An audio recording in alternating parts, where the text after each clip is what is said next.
Hello, everybody. This is John Horry, independent game designer of Pathways to Adventure. It is exactly 7 o'clock on Saturday, which is when we run our in-person games at Grappling Gamers here in Iowa Park, Texas. So glad to see you guys. Hopefully the lapel mics are still working okay. They tend to kill over around 3 to 4 hours, so hopefully they'll last the duration of the game, but we'll see. So we have 4 players here with us today, and we're going to get the camera set up in just a bit onto the table. Let me actually get that done real fast.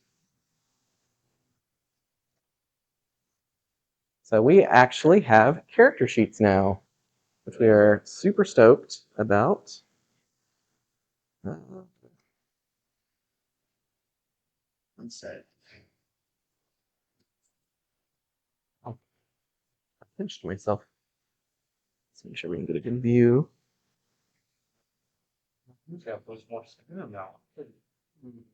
Hopefully everyone's having fun with their Elden Ring. I unfortunately cannot afford the expansion quite yet.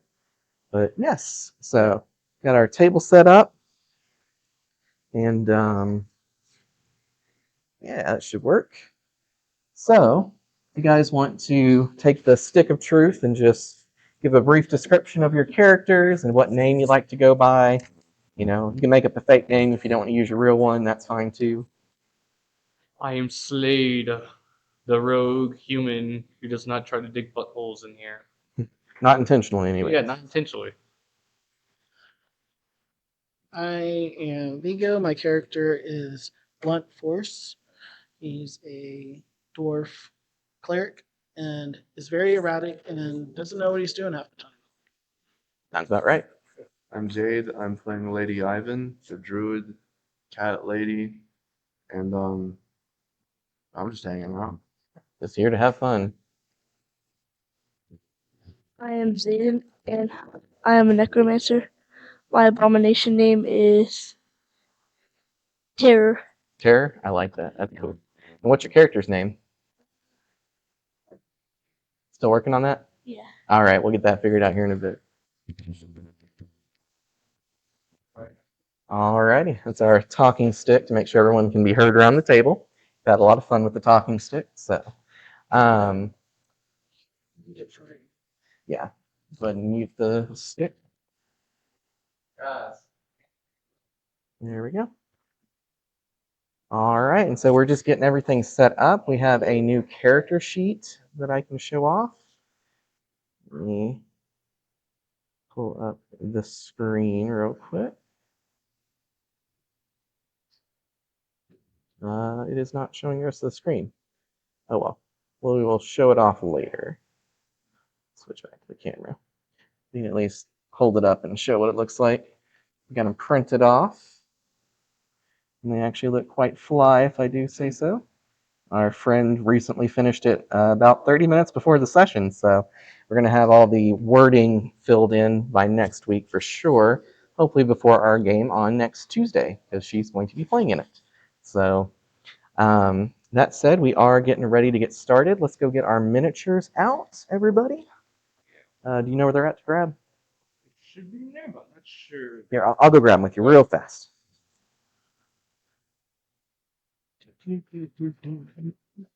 Pardon me. Okay, squeeze on by. All good. Working on crochet? That's really cool. It's always good to be able to produce something like legitimate and real. I just try to make memories. Ugh. Okay. I think I can carry this all at once. We will find out. Yep. Did you like our talking stick that we made? It works. Okay. Oh, it's fine.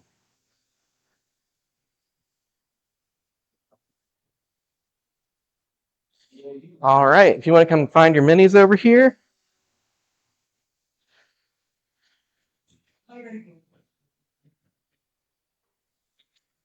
Yeah, figure out a good build that you want to try. And you don't have to on that one. It just helps because it's such a hard game. It is a good game. Powder. Not yet. Blood. Oh, these are your. That is my Mhm. favorite. Blood and whatnot. Whichever one you like. You.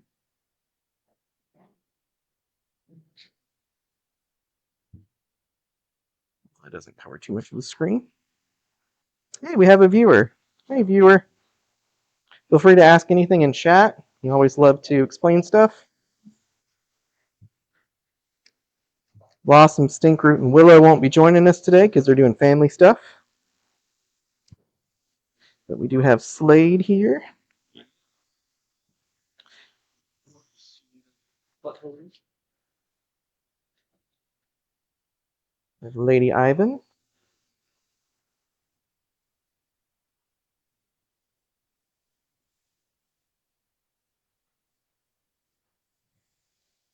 And no rush, but when you get your character's name, let me know. We'll write it down on here.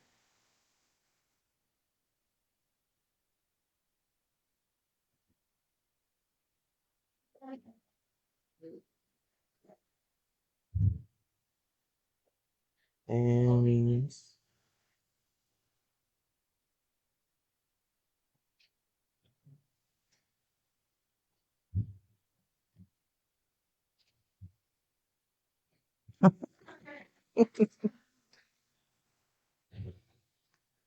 well, you guys have a good one. I'm gonna talk about Beavis and Butthead the other day. Oh my god, I've been cracking up. That's great. And I'll watch I'm Cornholio. Cornholio. Oh boy. The ancient.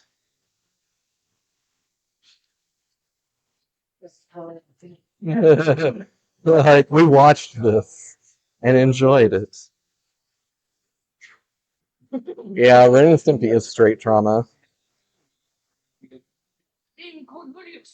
That's great. All right, and you are Blunt.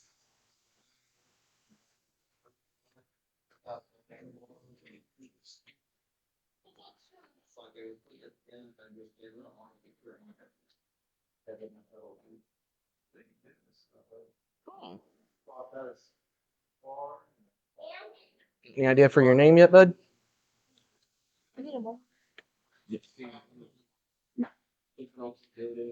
We'll get your stats entered in here in just a second.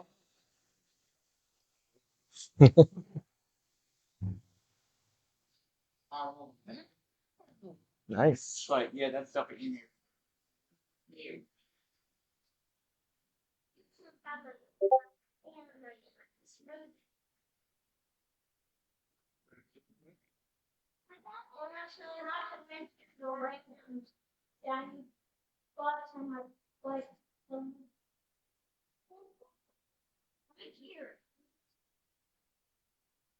Be sure to put your name on both sides so we can see it.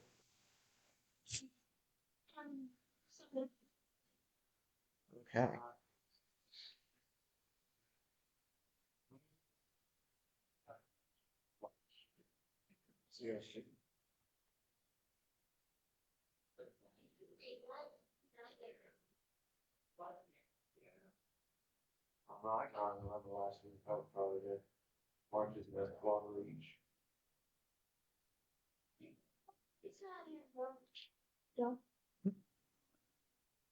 He's gonna be the successor. I like that. Zayden. Awesome. Let's put you right here for now.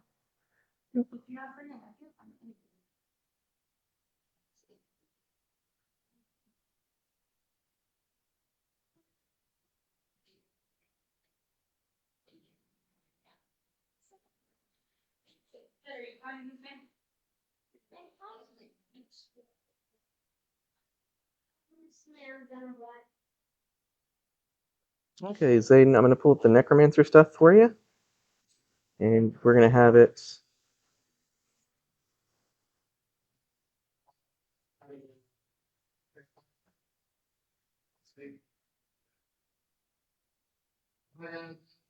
Take care.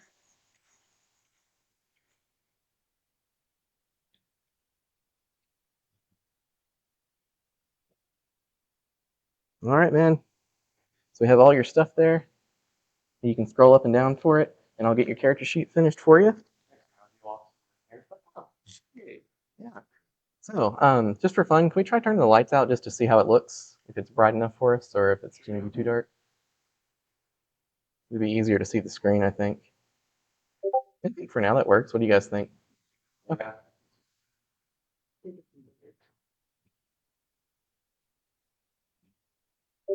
Okay.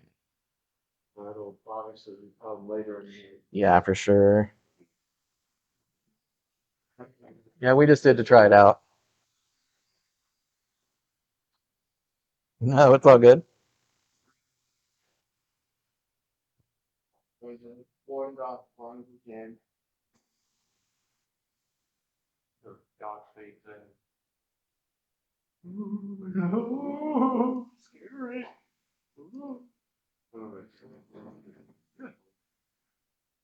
You just go up behind, so we. Like, what the heck are you doing? Like, whenever they say something that's like really obvious. No. No.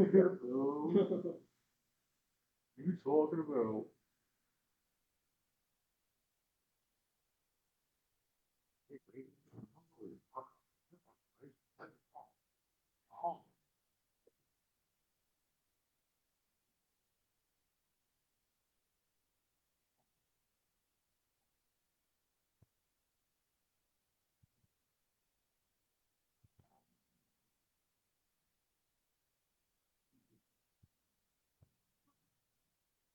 All right, take care. What's up? Oh, do you still need it, or? Okay. So when we get to playing, you'll want to have the abilities and stuff handy, so I'll just leave it here for you. And then it'll make sense once we get into it. So, Let's trash it. trash it. Woo!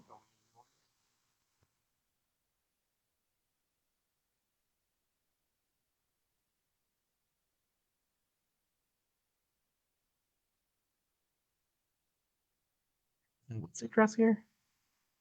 We have someone that might join us. I can Google it real fast, probably. You might have another player.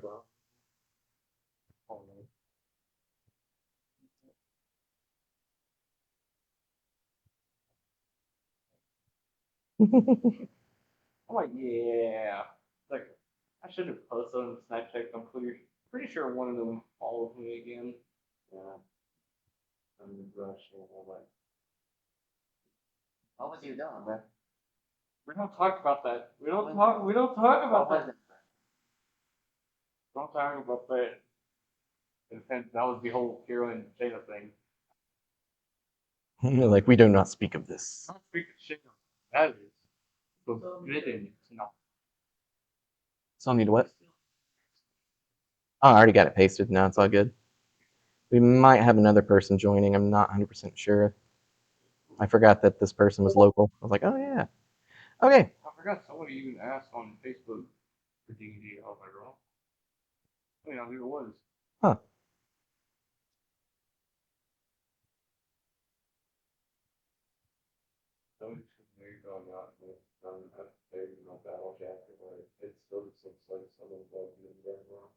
Lesbian grandma. I love it. That is very true.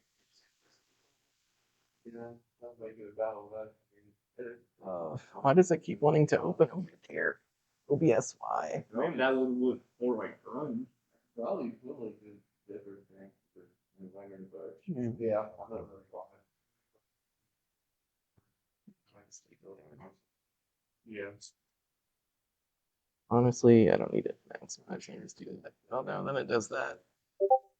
Okay. Perfect. Really sick design. Yep. Yeah, I'm gonna live on forever in the battle jacket. Yeah.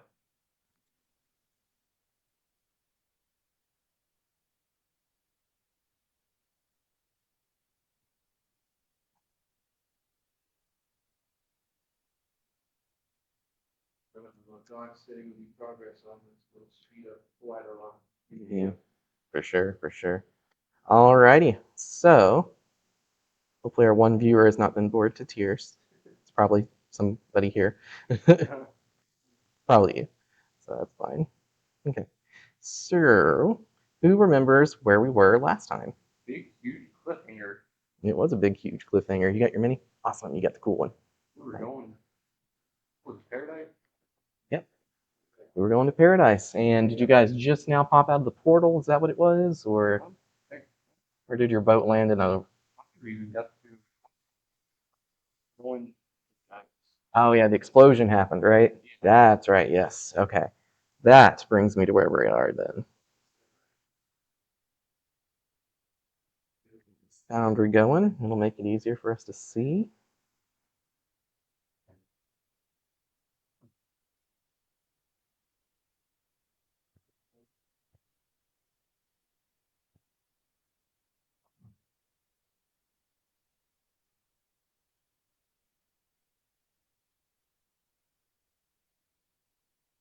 Okay.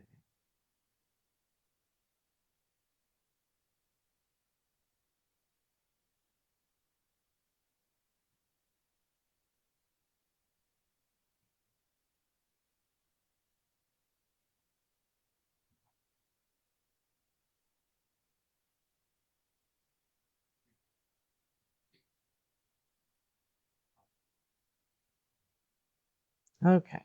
There. So, we don't have to worry about digital stuff, so I can clear that. I can clear all these. They're all. Yes, make all the things hidden. Oh yeah. They're in another tab that's called "Not My File." Not my file. Okay. Maybe not. Maybe not. Okay, so over me. Is it gonna like give me trouble? Okay. So I wish I just had the map version of this so we could just see it without that.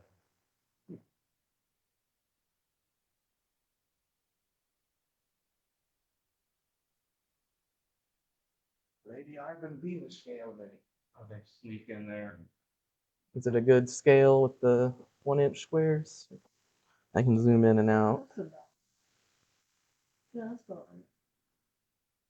Whoa. We're not visit. Which is fine. They don't have to be perfect for this part. There we go. That looks about right. Okay, so you're on a boat and you're doing flips and we need to get you a mini for your abomination too. Just want to use something appropriately undead over here.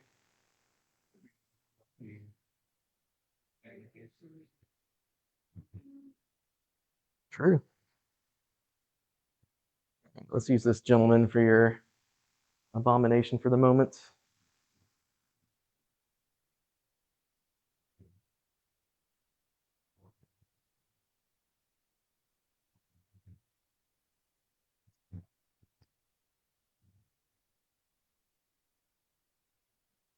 Me.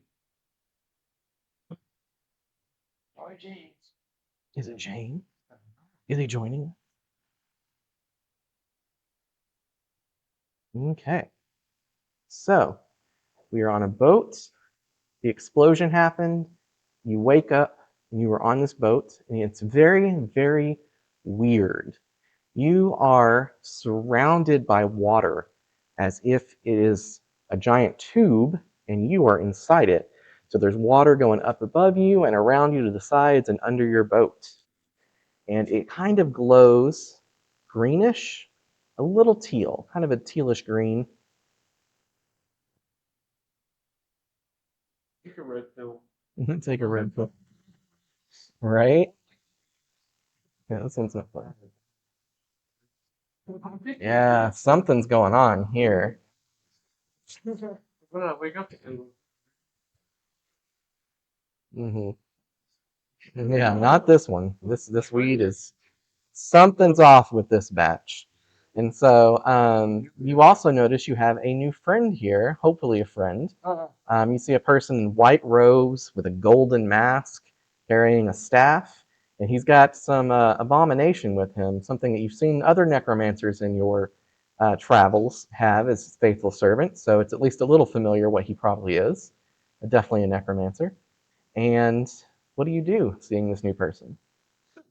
We think we're high. Go ahead and turn it. Oh, that would help. Oops. Go grab a drink while you introduce yourselves.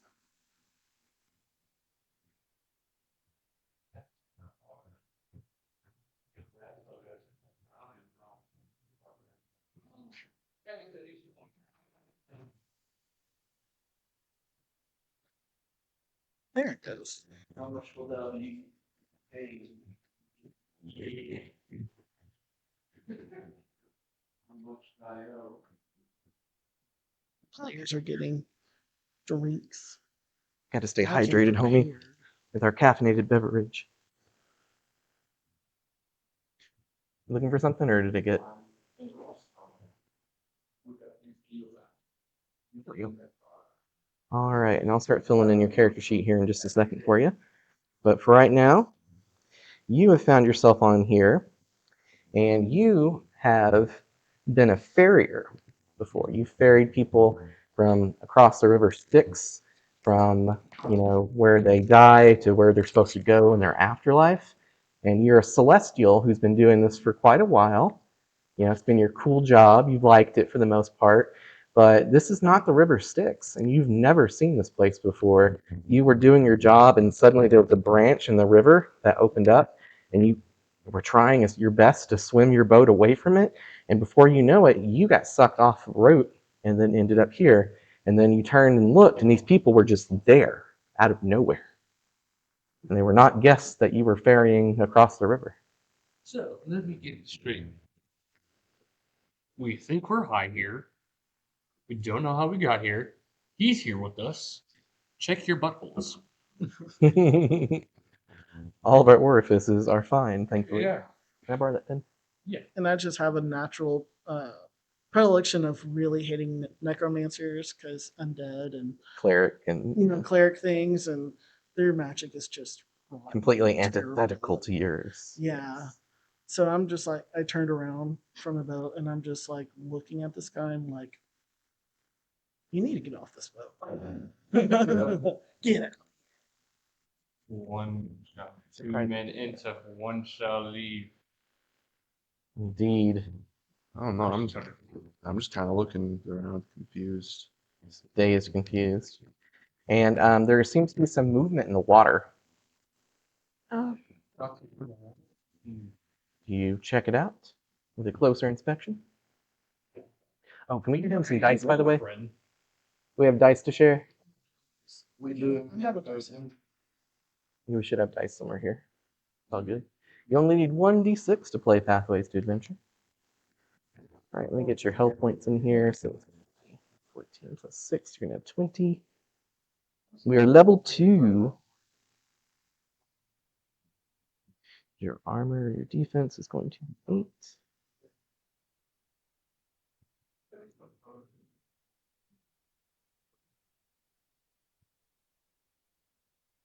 Spell.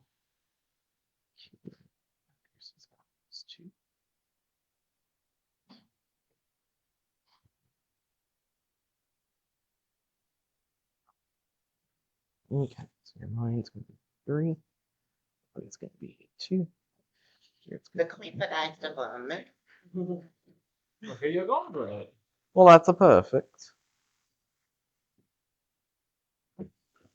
I'm not checking nothing out that's in the water. Don't be looking at me now. I'm the rogue. You're like, I am the better judgment person. I'm the guy that stays in the back and deals damage. As you can. Or runs up, but only when it's appropriate, and then does damage. Yeah. Flanking, it helps a lot. It does. Yeah. He learned that. Share about your experience recently as a rogue. Yeah. I heard you played as one. What happened? It was in the middle of something. We were getting ambushed, and while everyone was up front distracting the bad guys, I went around into a door that led into the area they were in. And when one of them ran up near to where the door was. I burst through, backstabbed him, did an execution thing on him, and just killed him in one turn.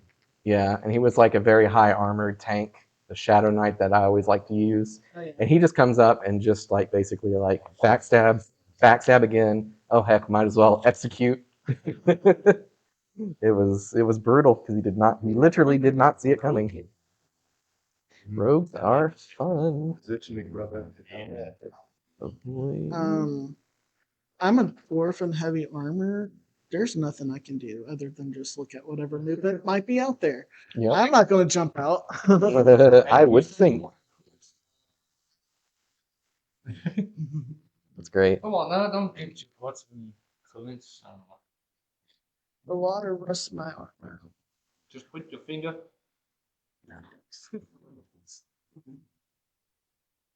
Well, I need my fingers.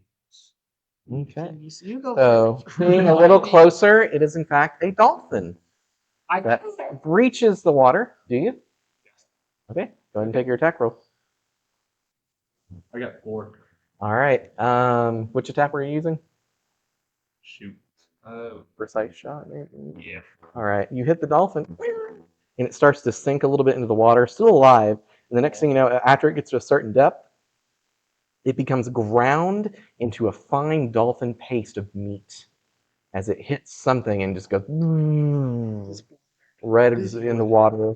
It gets spaghettified. I love you, crossbow. You've never had your crossbow do that before, though. When you don't mess with my crossbows when I was asleep. No, dude. Well, this is my new crossbow blended now. Now we got free meat. I don't think the crossbow did anything. I think the water did some of that blending. Someone go from there. Not me. I'm here. Everyone's like, nope, nope, nope. And I did. How about the guy with the abomination? Try it out. So what do you say to that, Mr. Zayden, the successor? I make my abomination go out there. Okay. So you send, what's his name again? Terror. Terror. You're like, all right, Terror, go out there and see what's in the water. So Terror's swimming around, swimming through the water. So far, nothing seems to attack him. Comes back to the boat. Go deeper. Go deeper, you asshole. No. Deeper. No. Will you do it for a terror snack? You have livers? I got liver meat. No terror snacks. At some point, it's all pasty now. All right. So one thing we didn't get to do last time was to level up our characters properly. And so for you guys, the only thing that's changed is you now have 2 additional attribute points to add to one of these smaller bubbles. And they do different things. We've learned last time that if we're just going to use the body stat as example, your physique is what determines how hard you hit. It adds to the damage of all of your physical abilities. It also lets you get access to more powerful abilities that cost more stamina. Your technique is your accuracy stat, so investing in that makes it easier to hit opponents, and it lets you learn more abilities. So for every point you add there, you could get 3 new abilities added. Your endurance is your resource stat, which is very important and powerful. It's going to increase your ability to prevent bad things that happen to you, your avoid, and it's going to also give you more stamina points. Your endurance gives you stamina. Oh, okay. Yeah. And so if you were, for example, this character right here is at 3 stamina. So if they put 1 more point into endurance, they would have 4 stamina, meaning they would start to get back 2 stamina per turn. Now, this character may never use their stamina. It's a necromancer, so maybe that's not something you want to do. Totally up to you. This necromancer already has 5 whopping mana points, but only has a 2 in his acuity, so only knows a couple of spells.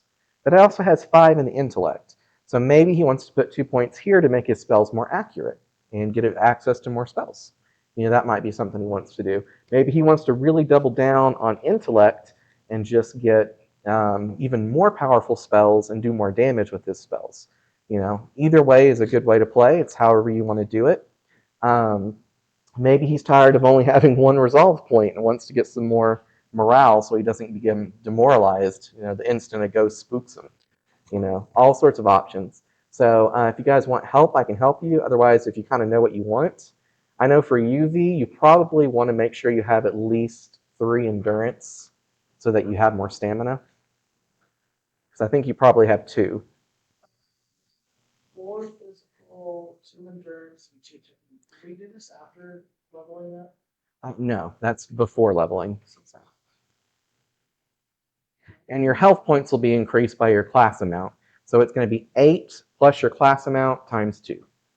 So, or the class amount's going to be times 2. For you, it's 8. So yours will be 8 plus 16, which is 26. Not bad, not bad. For our squishy casters, they're going to be at 20, like our Necro here. Yeah. And so Zayden, what do you think you would prefer on your stats? Yeah, I think it might be good on mine, only need a 2 to hit. I think I'll add some to here to the result. Okay, maybe 1 point there. And where else? Okay, so you want to be able to get, let's see. So that won't do too much for you right now because you have 0 willpower. When you're at 0 willpower, you can't learn any chant abilities, which is what these are about. The 1 morale here would be good. That way you get an extra point here so you're not too squishy. Intelligence is kind of your main thing over here, or your mind stats for the most part. This one lets you learn more spells and become more accurate. This one would give you even more mana points than you already have. And this one would increase your damage with your spells and let you learn stronger spells. So does any of those sound better maybe? I'll add 2. 2 to right here? Okay, we'll make that 4. That's a good choice. So when we get your character going, oops. Just add 1 or 2 points. 2. We're going to increase that to 2, to 4. That's a very smart choice right there, balancing out your spell stats. So that makes your spells accuracy up to a +4. And your potency, your spells up to a 7. There we go. Ta-da. So how do you determine stamina? It's every point of endurance adds 1 stamina, but you also have a base of 1. Okay, so add 2 to make it 4 endurance, so I make it. You would need 3 to have 4 endurance because you get 1 to start with. You start with 1 stamina no matter what, and then your endurance adds to that. Okay, so. So if you had, so if you just add 1 to make it 3, you would have 4. That would probably be the right call because you like to melee a lot. So that makes it 4 still. And I put it down at point. I would probably put it in your resolve just so you have more morale to spend your spells with. Because you've been kind of running low when you fight. Yeah. That would be my advice. Okay. Did you get yours figured out? I think so. Probably do 20 spirits. Oh, you can't do it to the base stats. It's only to the small stats. You get the +2 to your base stats at level 3. So.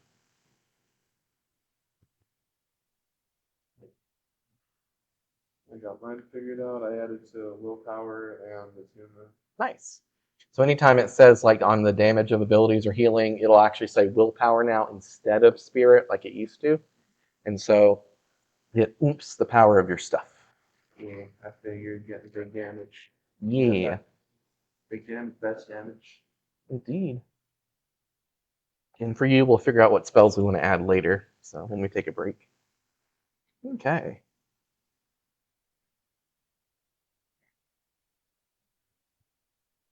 Anyone post anything in chat? I don't think we got anybody. Nope. Okay. So you guys are on your way somewhere. In the very, very far distance, you see a little pinprick of light. It's very, very far away or very small. One of the. Share one you got it. Good job. I think you're the only one of the ranged weaponry. I say we'll just wait it out. We'll stare at it until it gets bigger. I will sit off my legs and just stare at it hard. You want to shoot a bone at it? No. You're like, no, I'm good. All right. So you guys are just kind of watching what's going on. Not much has happened quite yet. Time starts to pass. It's been 30 minutes, you feel like? An hour. Next thing you know, it's 30 minutes in game. Like, oh man, it's only been 5 minutes. I think we've been sitting here. Yeah, for real. And it just keeps dragging on and dragging on. That light very, very much is growing ever so slightly larger now in the distance. Is anybody keeping watch, or are you guys just getting bored? What you doing? I'm just looking ahead a bit. I'm not like a little bit, you know, Mhm. That works. Well, in the water, something does start to move. So go ahead and roll perception rolls for you two that keep and watch. Default is just your mind stat if you don't have proficiency. Although cat people have proficiency, so you double your mind stat for it. Alright. 5 then? Nice. Okay, so you do notice it before it notices you. So, Huh? what am I rolling for? Just proficient, or not proficiency, for perception, just to see if you notice something. Where on that one? Well, it's just a skill that's under mind, and so whatever your mind stat is will be your, by default, will be your thing. Oh, sweet. It's not going to be on there. Okay. Just your mind stat. Oh, okay. Yeah, your one. So- Yeah, 1 plus a roll. I'm literally the ones we were looking at. Oh. It was, okay, that was so cool. Okay. You don't notice it in time. You do notice it. Do you alert the party? Yeah, I'm like, something's moving in the water, man. Be careful. All right, so it's going to move. 1, I don't know, man. You first. Oh, no, you 5, first. 6. All right, so it gets that close, but you get alerted. So what does everybody do before combat starts? Do you prepare something? Because you get the jump on it. It notices your ship, but it has not noticed that you're being hostile yet. I use Steve. Okay, so you kind of hide behind the boat. I got 5. You get a 5? Nice, that works. Hey. I'm preparing elemental barrage. Yep, there's your spells and stuff. I go in for decision. Okay, so you begin to chant Elemental Barrage. To be ready to. So you just assume the block stance and move closer to it, maybe? Okay. So something has changed for block and parry and dodge. It now prevents the bonus damage of critical hits. So not only does it make you harder to hit, if they do somehow manage to crit you, you're not taking double damage. So it's actually worth using. It's not like Dark Souls where you get hit while and use all your stamina. Yeah. Unless you use that overpowered shield ability. Let's go move this chair over here. All right. So you guys prepare that for your first turns. Do you attack on your first turn, or are you just waiting for it? Okay.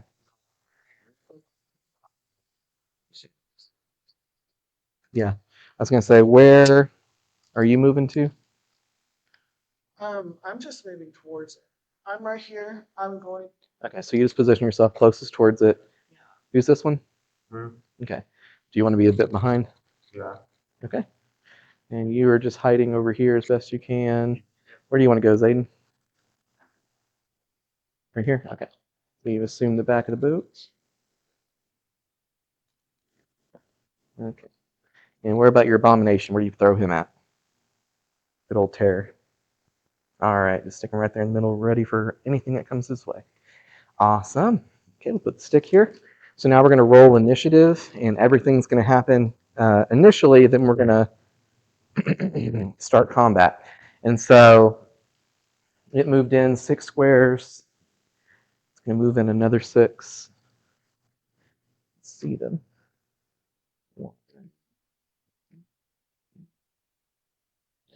It's about right there. So it's not quite on the boat. And then all of your chants fire. You're welcome to do your attack. You're getting the first strike on this thing. You have plenty of options for your spells. Or if you want to attack with your abomination, that's fine too. Yeah, that's good. Yeah, good. 4. 4 plus all your bonuses, that will definitely hit. And you notice this is a big squishy creature. Now that it's crested out of the water, it has 3 large eyes, a bunch of writhing tentacles, and a very long sticky tongue. But it does not appear to have armor on. So you understand it's probably lower defense, like a defensive 8 maybe? Tongue. Yep, so defensive 8, and it does not appear to be very armored.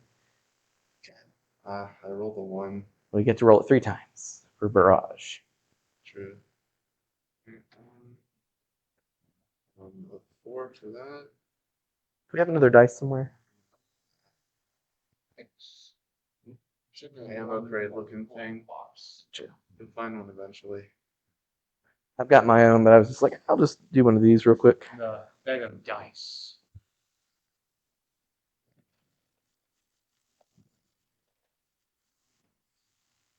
Alrighty. I shall roll for the critter. He rolled a 1. When you roll a 1, that means you always go last. If you roll a 6, it means you always go first. So what was your total? It would be a dice roll plus for you. Once you just buffed it, it's going to be your acuity. So your roll plus 4. 5? Okay. Oh, did you roll a 1? Okay, so you're in the last place along with the monster. You'll go before the monster, though, because your stat's higher. So you'll be right there before the monster goes. All right. Put you down here.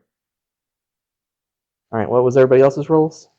3. What's plus initiative? For you, it's going to be your attunement. It's going to be your highest stat. Okay. So 6 plus 3. Mine's Plus 7. 9. Okay. So I'll go first. And then what was your total? 3. A 3 total? Yeah. Did you roll a 1? No, I mean, no, I got 2. I got 2, but your bonus is at least a plus 5. Yeah. So you're going to be here. Okay. I think. Yeah.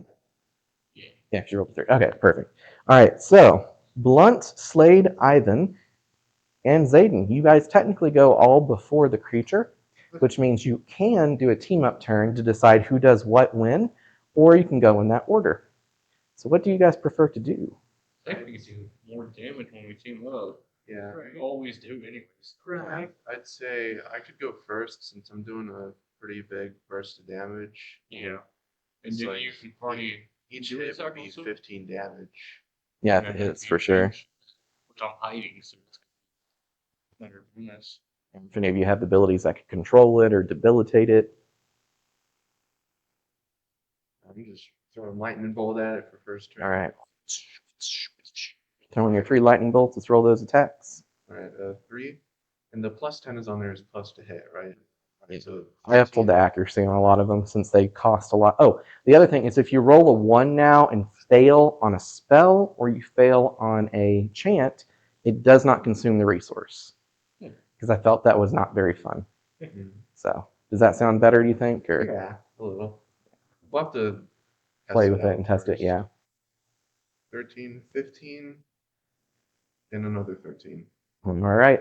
So you see 3 bolts of lightning streak out towards this creature and slam into it, and you've definitely done quite a bit of damage. You see it's very singed where the bolts hit, and it didn't seem like it resisted it or anything. It definitely made some effective damage there. So what was the total damage? 45. Nice. Nice. Finish it off, boys. All right. Probably about to. So what does the boom, charge boom? Because I was just going to do like, That lets everybody move, okay. but probably not the best in this situation Okay. since you're on a small boat. I was just trying to figure out what kind of skill chain I can do. You do have the one that challenges them, I think. That's what I was going to do. Yeah, I could challenge him on aim. Just stay where he is. Right. Yeah. So you're going to do the one that challenges them and makes them want to attack you? Yes. All right, perfect. And I use aim shots. Got a 3. That'll hit. Yeah. That'll be physical +6 weapon damage. Yeah. Oh, another thing we're trialing out is allowing you to use the same maneuver multiple times in a turn instead of having to use a unique one each time. So you do know this thing's very unarmored, so that might help you decide if you want to use like headshot versus that or whatever you prefer. So your first shot easily hits this thing right where you aimed for. That would be how much damage? Your physique stat, which is 4 Yes. plus 6, I think. Yeah. So 10? +6. Oh, so 10 damage with your first hit. Yeah. What do you do for your second shot? Let's do. I'm gonna do headshot. All right. May the crit forever be in your favor. And it does. And it crits. I'm really good at this. I'm good at this game. I make people get lucky. All right. So you go to critically hit with your headshot, which does extra damage, if I recall. Yeah. So let's look at the damage on it. Does 2x physical damage plus 12 So weapon 8. damage, double damage on critical hit, 12 range sights. Perfect. So that's 8 plus how much? Was it 12? Yes. All right. So 20 damage times 2 is 40 damage. Very brutal hit. Right through its big head, right through one of its eyes. One of its 3 eyeballs is now missing. And you see a little brain tissue hanging out, and you realize, oh, it's got a very small brain near its eyes. All right. Fun, fun, fun. All right. So, Zayden, your first turn ever. What would you like to do? Precise strike? Okay. So that would require you to get closer yourself, or are you wanting your minion to go in and do it? Myself. Yourself? Okay. So let's see if you can get there. So it is in the water, and you're over here. So you would have to be able to move 6 squares. 3, 4, 5, 6. So you could get there. You'd have to be in the water, though. Do you want to do that? Okay. So you rush in, and you take a quick stab at it. So roll your dice. 4 plus the 10 will hit. And so you bop it for your physique stat, which is 2 plus 6. So you do 8 damage with your staff. And do you want to have your abomination team up with you? Mhm. Awesome. So what do we want it to do? Maybe one of its real strong attacks. You want to have it do a flurry attack? You can have it attack 3 times? Mhm. Awesome. Roll it. So its abomination goes and does a flurry. The first one connects just fine with a 5. The second attack, you have to roll it 2 more times. So first attack hits. Second attack is barely a miss. And 6 and a crit. Nice. You got a crit. First crit of the game. Or your first crit of the game. And so that's going to be your body stat on your abomination's a 3. And that's its physique as well. So it's going to be 3 plus 3 is 6. And then you got a critical hit, so that one's going to do 12. So you just did 18 damage with your abomination, and then 10 from your, or 8 from yourself. So not bad turn at all. Nice. And as you do that, as your abomination is ripping into it while it's in the water, you see blood start to gush out from this creature as it is now bloodied, meaning it's below half health. Awesome sauce. And so now the creature gets to go. And seeing you right in front of it, it goes to try to consume you. It tries to bite you with its tongue. So you're going to have to roll your dice and see if you can avoid it, which is a +2. 5 plus 2 is exactly what you needed to avoid it. Very, very close. You almost got eaten. We're bloodied. Bloodied. Yep. All right. So then it goes to try to strike you with its 2 tentacled arms. All right. What's your defense? Should be towards the middle of the page, like right here. All right. You are very lucky. It rolled a 2. The first one misses you. The second one does hit you, though, and it hits you for 15 points of damage. Ooh, as it slaps you crazy. So what is your hit points? 20? All right, so you were down to 5 hit points, but that is the creature's turn. Next up is Blunt, Slade, and Ivan. You see your necromancer friend being very bold and brave. Can forgive him for Yeah. right now. Oh, I forgot to. You did your challenge thing, didn't you? I forgot to roll for that. It did save. It rolled a 6, so fortunately. I will do. So you know what I'm going to do. Mm-hmm. Can I reach him from the boat? You would have to get off the boat to reach him. Okay. You don't sink with your plate armor, though. It's not as Okay. heavy as that. I was thinking of doing a leap strike. Okay. You leap off the boat and okay, you leap your 2 squares. Actually, no, you have athletics of a. No, it's your physique stat. Never mind. Right. It's your physique stat times 3 divided by 5. Yeah, you can leap 3 squares. Okay. So I attack him, jump on him. Like, wait, no, that's Helm Splitter. Where's leap strike? Okay. So I rolled a 5 plus 5, so it makes 10. That hits. He has 8 armor. Okay. And physique plus 3. It's physique. For you, it should be. I think we have it at 4. 4 plus 3.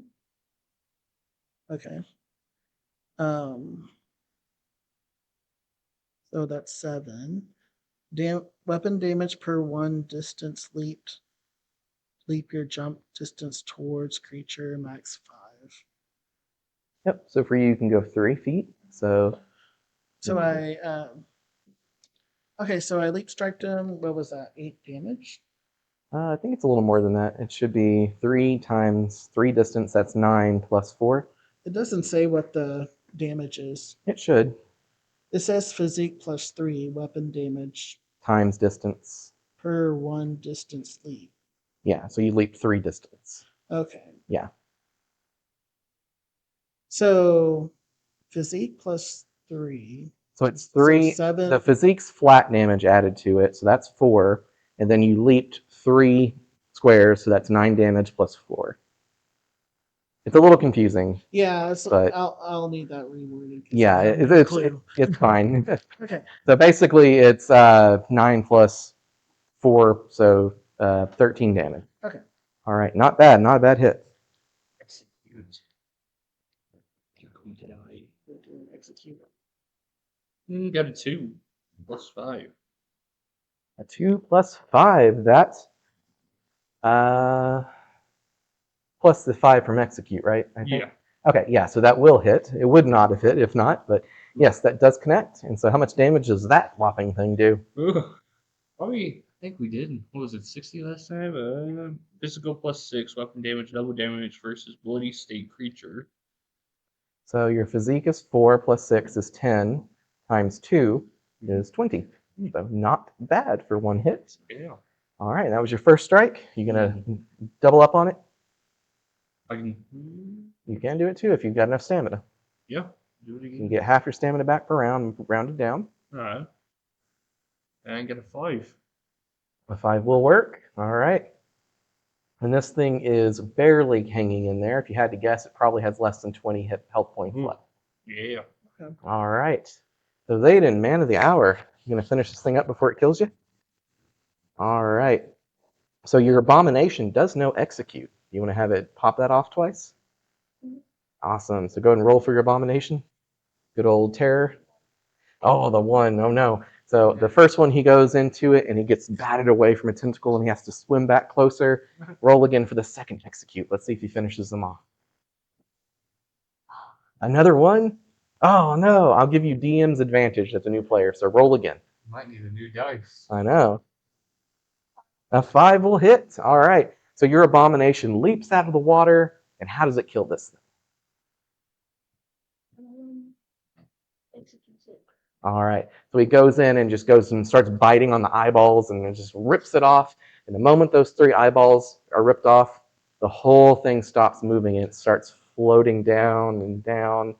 And your abomination's still holding on to it like a dog. And then it starts to become shredded by whatever force starts shredding stuff. Your abomination lets go and the scared and swims back up. What you see down there, abomination? My unlife flashed before my eyes. I don't even have eyes. How did that happen? Metal. Yeah, the eyes are right here. Literally. Awesome. Literally. Okay. And as this has been happening, that white dot in the distance has now become a moon. It is now a big circle, and it is coming towards you at a very rapid speed, or you are going towards it at a rapid speed. I'm gonna move back. I think we should like get off this. You Now here. jump in the water? We can do. I don't know. Are we jumping in the water? This is coming at us. No, I'd rather stay in the boat that doesn't shred us. It's too deep, yeah. Yeah. And also, now you see that column of water that you've been traveling on start to braid off into rivers that are flowing in different directions. And the one that you're on starts flowing and kind of curving a little bit, and it's going straight towards that white, now slightly multicolored thing in the distance. You're seeing some blues and browns and greens. Looks like there might be a land ahoy, fellas. Told you to stuff your dealer bubbles. That stuff your dealer gave us. Cool. That came from your uncle. I told you, man, I grow my own stuff. You should have supplied me. Exactly. That's perfect. Making us a real. Now we're so good, man. And then Zayden's like, this is why I only do shroom. All right. So it starts to get closer and closer and closer, and suddenly burst through. It is bright light. You are seeing a beautiful blue sky, white clouds above, and you are about a mile up on a waterfall. Oh. Starting to dip forward a little bit, like you're about to go over the edge. I can sit down. Oh, I'm not ready to die. I stab my scimitar into the wood and like, wow. Just in case. And your center of gravity does not change, even though you are now going horizontal along this misty waterfall that's going straight down. Pull it down. Just fun. Yeah, we just fall down with torrent. It's all good. I don't even register it. I'm so panicked. Yeah, you're just like. And so what happens, the really interesting part now, is you hear like a really, really disgustingly obnoxious bird noise.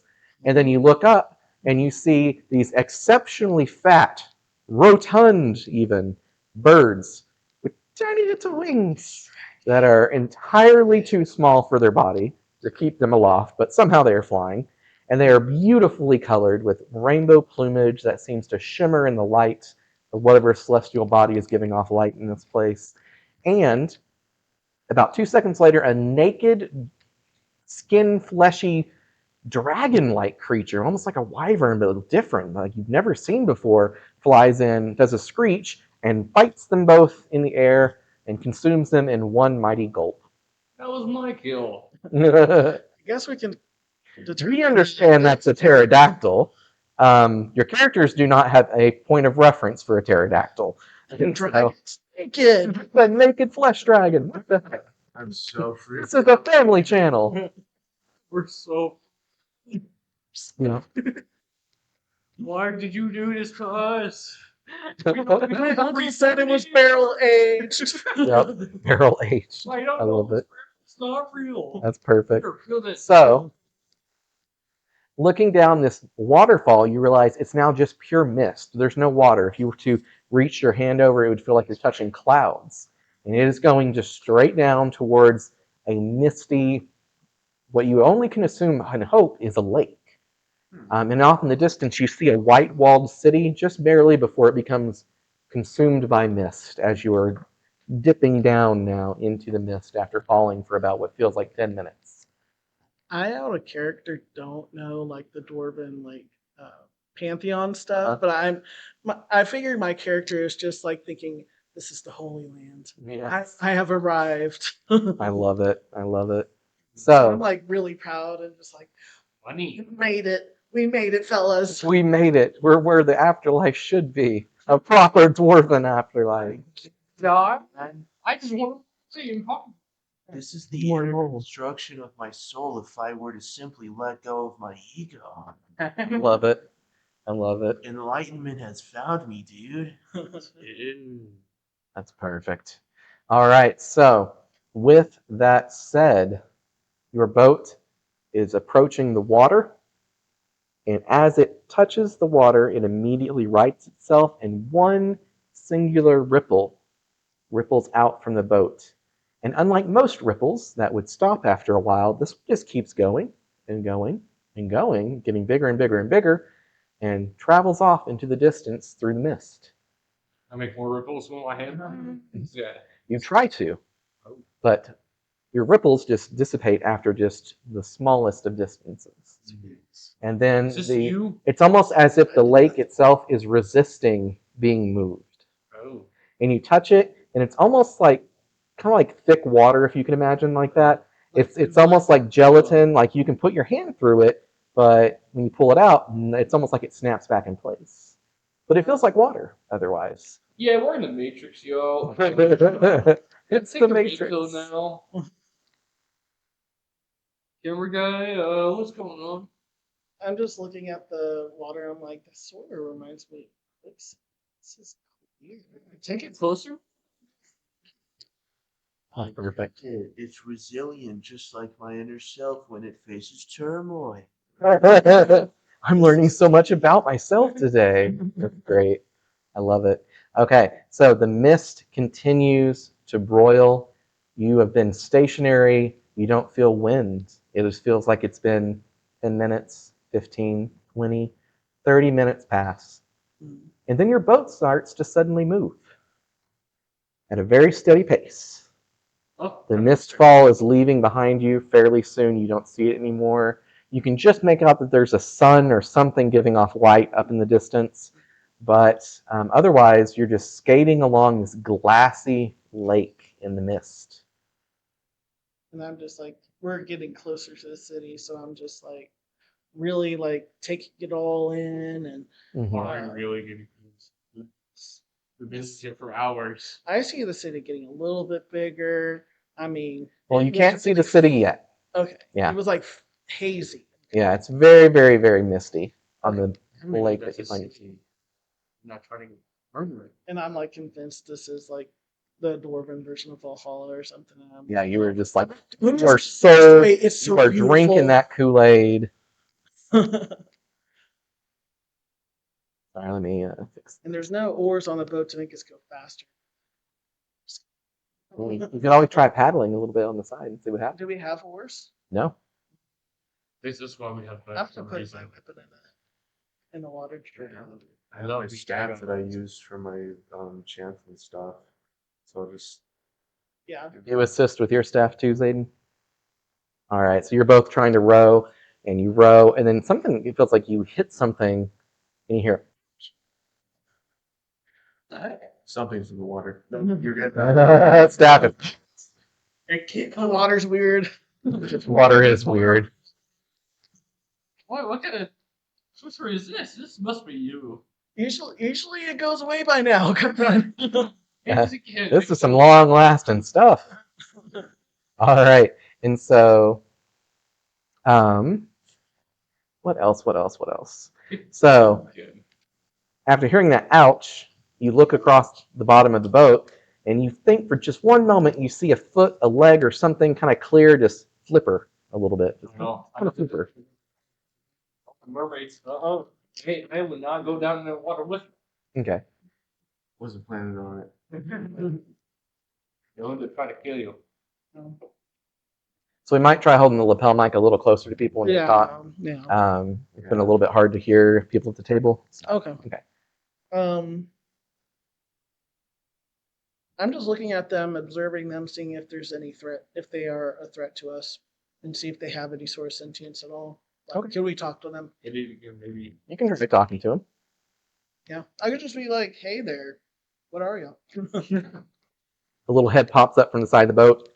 Person swims out horizontally, floats up to the surface, their head pokes through. Oh. Unblinking. And now that you get a clear look at it, speaking of clear look, its entire skin is translucent. You can see its muscles. You can see its heart beating, its lungs, its gills, My hand. its unblinking eyes because it has no eyelids. My hand right there. It's like, Poke it. you feel that? You feel this? I don't know. Please do not touch us. It would not be wise to touch us for your safety. You're like almost touched it. You're like, but hello.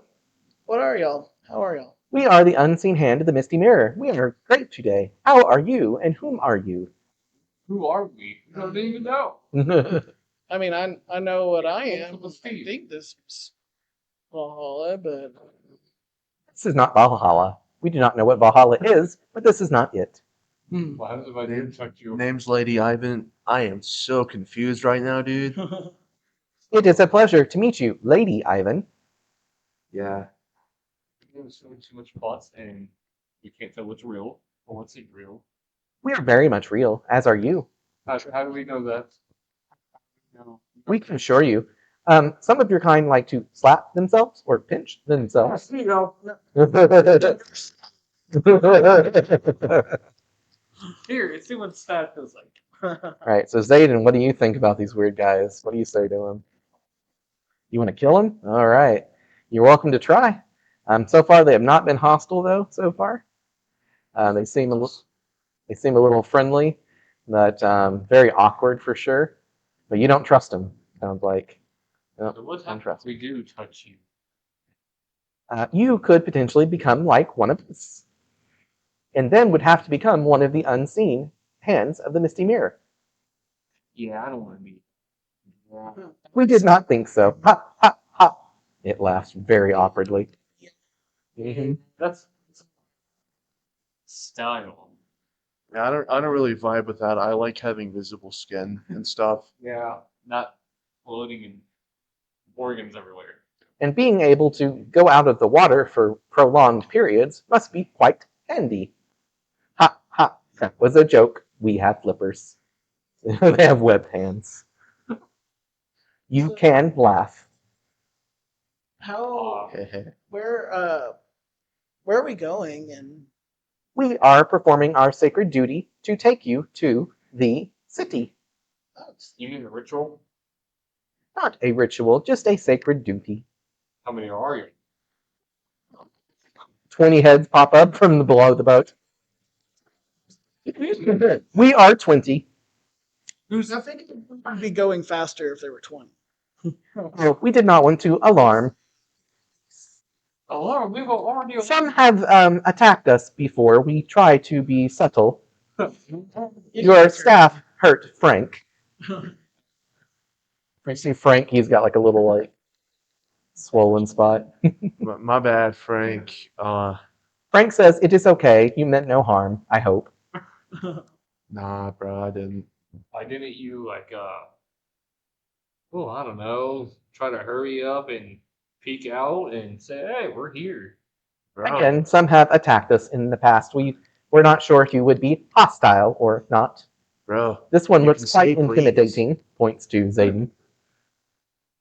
I mean, We could go faster if you wish. Yes. We could get you to the city in approximately 1 hour if you wish. So y'all just connected to one head, or is there multiple versions of you? Oh, there are many of us of different arrangement of body parts. And they all swim out, and you see tons of different ancestries of different body shapes and sizes. One ogre, one ugly troll, one that looks even marginally uglier than the others. Yeah, They're all translucent. all translucent, all gelatinously skinned, all webbed. Makes my dwarven skin crawl like For real. the opposite of anything I've ever encountered. Yeah, you wanted Valhalla? Nah, you got this creepy. This is Valhalla. This is Valhalla. More creepy with the spike we have. I love it. All right, so Oh, 1 whole hour. 99 bottles of milk on the wall. 90. I love it. The druid's getting bored. Help us! Help us! You- I love it. All right, so it continues on.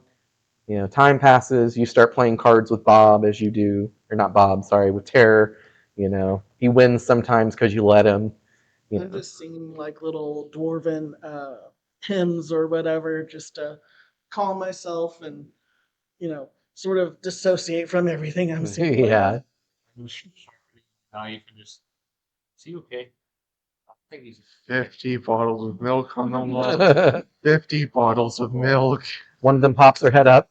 Dear Lord, please make that one stop. Do you And have anything useful to step? other than extreme violence, no. Oh, And goes right back down. You want me to sleep? Hang on, guys, I got this. I pull something out of one of the pouches in my jacket, and I'm just like, I mean, I had to. It just like passes out. collapse onto the floor. I love it. I forget, what's your profession? Was it Gardener. gardener? Yes. A gardener of all sorts of Of things. I love it. We gotta go ahead and search what you got. What do you? Just a tons of different leaves and flowers. There's and like there's thousands of patches and it's just plants. it's just plants. I love it. I'm gonna take whatever knocks you out. I'm gonna use that for me just in case. Use that to my advantage. Well, I stay and watch, but I'm. If I was awake, I'd be able to tell you the dosage that would make you go to sleep and not kill you.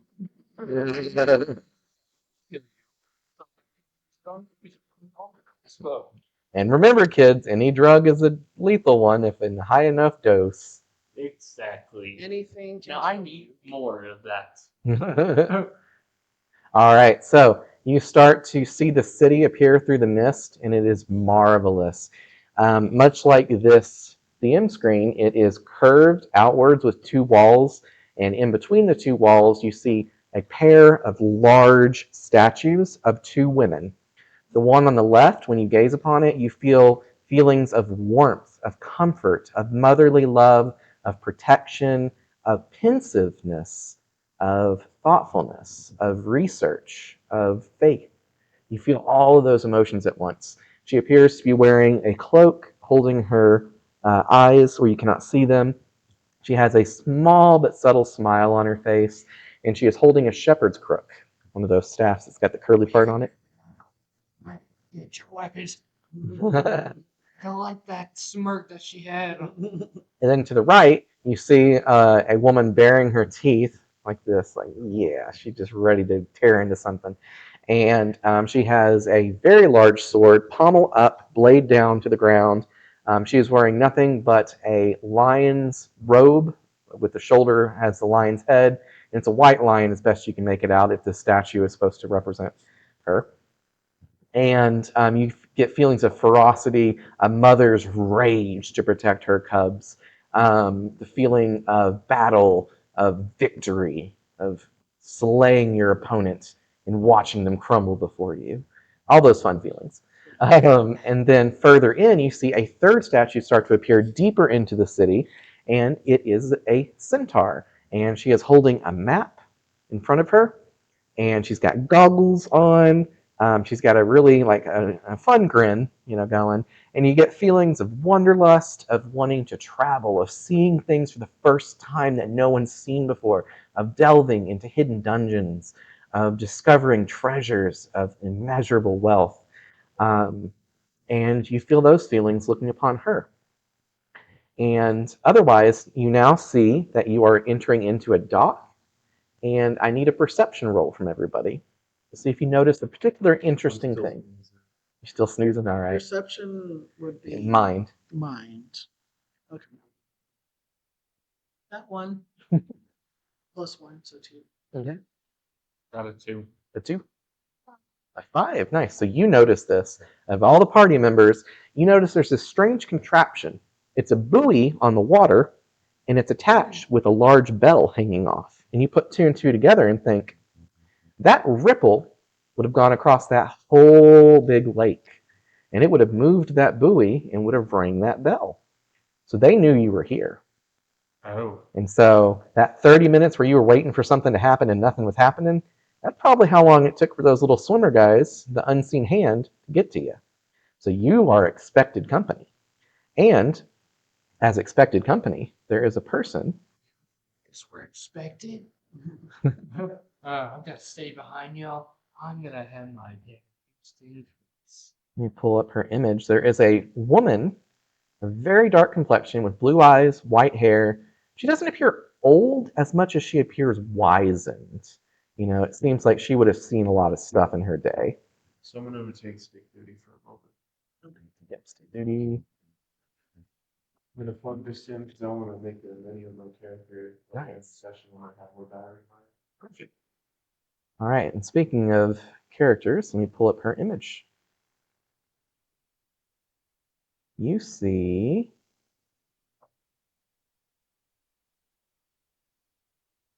Hopefully, is that showing up well?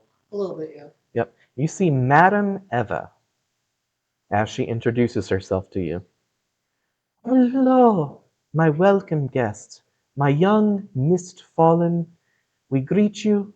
My name is Madame Eva of the fair city of Maiden's Fall, and we invite you and wish to learn of you and to show you the comforts of our fair city after your long voyage. Do you not know how to steal and pickpocket and murder like I do? Oh, I we want to have learn. we have many that do that here. Yeah, but I'm the very best of them. So. I'm sure you think you are. Oh, I know I am. Okay, There's training I can do. I love it. At this point, I wake up. 0 bottles of milk on the wall. Where am I? You're in hell. Allow me to repeat myself, but only once. Madame Eva does not enjoy imparting information twice. I feel you. You are in Maiden's Fall, our fair city of a land called Paradise. D-I-C-E, because its creator thought that he was very witty. And so, you find yourself in paradise. In fact, lost in paradise, some might say. And Madame Eva greets you, and your boat hits comes right up and rests alongside the dock. You guys jump off, or you stay on, or okay. You need to give me a body roll. Okay. And is that pamphlet? Now, just a straight body roll. Got to beat a 5. Okay. Lady Ivan, I need 3 plus 2. Perfect. You clench every orifice you have.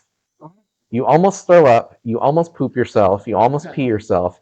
Everything hits you at once from this long journey. The millisecond you hop off that boat, everything catches up with you. And Madame Eva is like, oh, but I didn't get to explain. Please, right this way. The facilities are in I'm just the like building. zooming. Okay, I'm zooming in.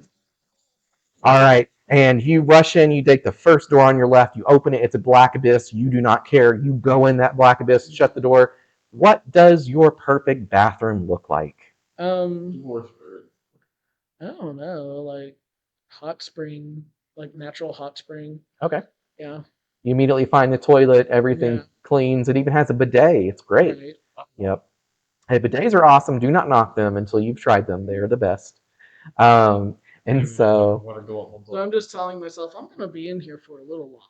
yeah. And so you take your time, and you do hear Madame Eva's voice say, "Do take your time. We have all the time in the world for you." Stop dropping, rolling, and pooping. I love it. It is an effect that your voyage will have upon you the moment you hop off. Everything, and I mean everything, darling, will catch up with you at once. Just like my parents. Yeah, just like your parents. There's a story there I would like to hear. I love it. Yeah, I haven't caught up with the meter. They're on my book next list. Good like that. What's next to get off? I'm gonna let her finish explaining her story first, man. I'm invested. Yeah, she says, "Oh, but do not worry. There will be plenty of time for me to yap at you later. Do prepare yourselves. But again, first door on the left when you enter in. Do not be afraid of the darkness. It will, I promise you, accommodate your needs to the specificity of your preferences." I need your. Who is next? All right, I'll go, you wimp. I jump off the boat. Okay, roll a body roll with advantage because you're least expecting this. 3. 3 total? Yeah. Oof. Yeah, you poop Wait. yourself. Wait, 3 Plus your body stat. total? All right, so then 5? 5, yeah. Oh, you're good. You barely hang in there. Okay. All right, you make it to your bathroom. What does your perfect bathroom, your rest room, look like? It's a really just big spot of forage or forest, Forced. and there's just 40. a lot of birds and stuff around. You transform into a bear so we can finally answer the question, does a bear shit in the woods?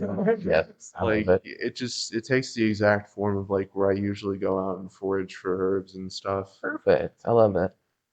And you collect a bunch while you're in there. You take your time, get a Yeah. nice shower in the river. Because and- my gardening business relies on these things, man. Mhm. I need to set up shop here. Oh, for sure. You're already plotting. I love it. All right. Oh, Here we go. I hate my life, but I'll go ahead. You owe me for this. This is my bathroom look out. Yeah, you don't hear anything. I got 5. You're good. All right. You hop off.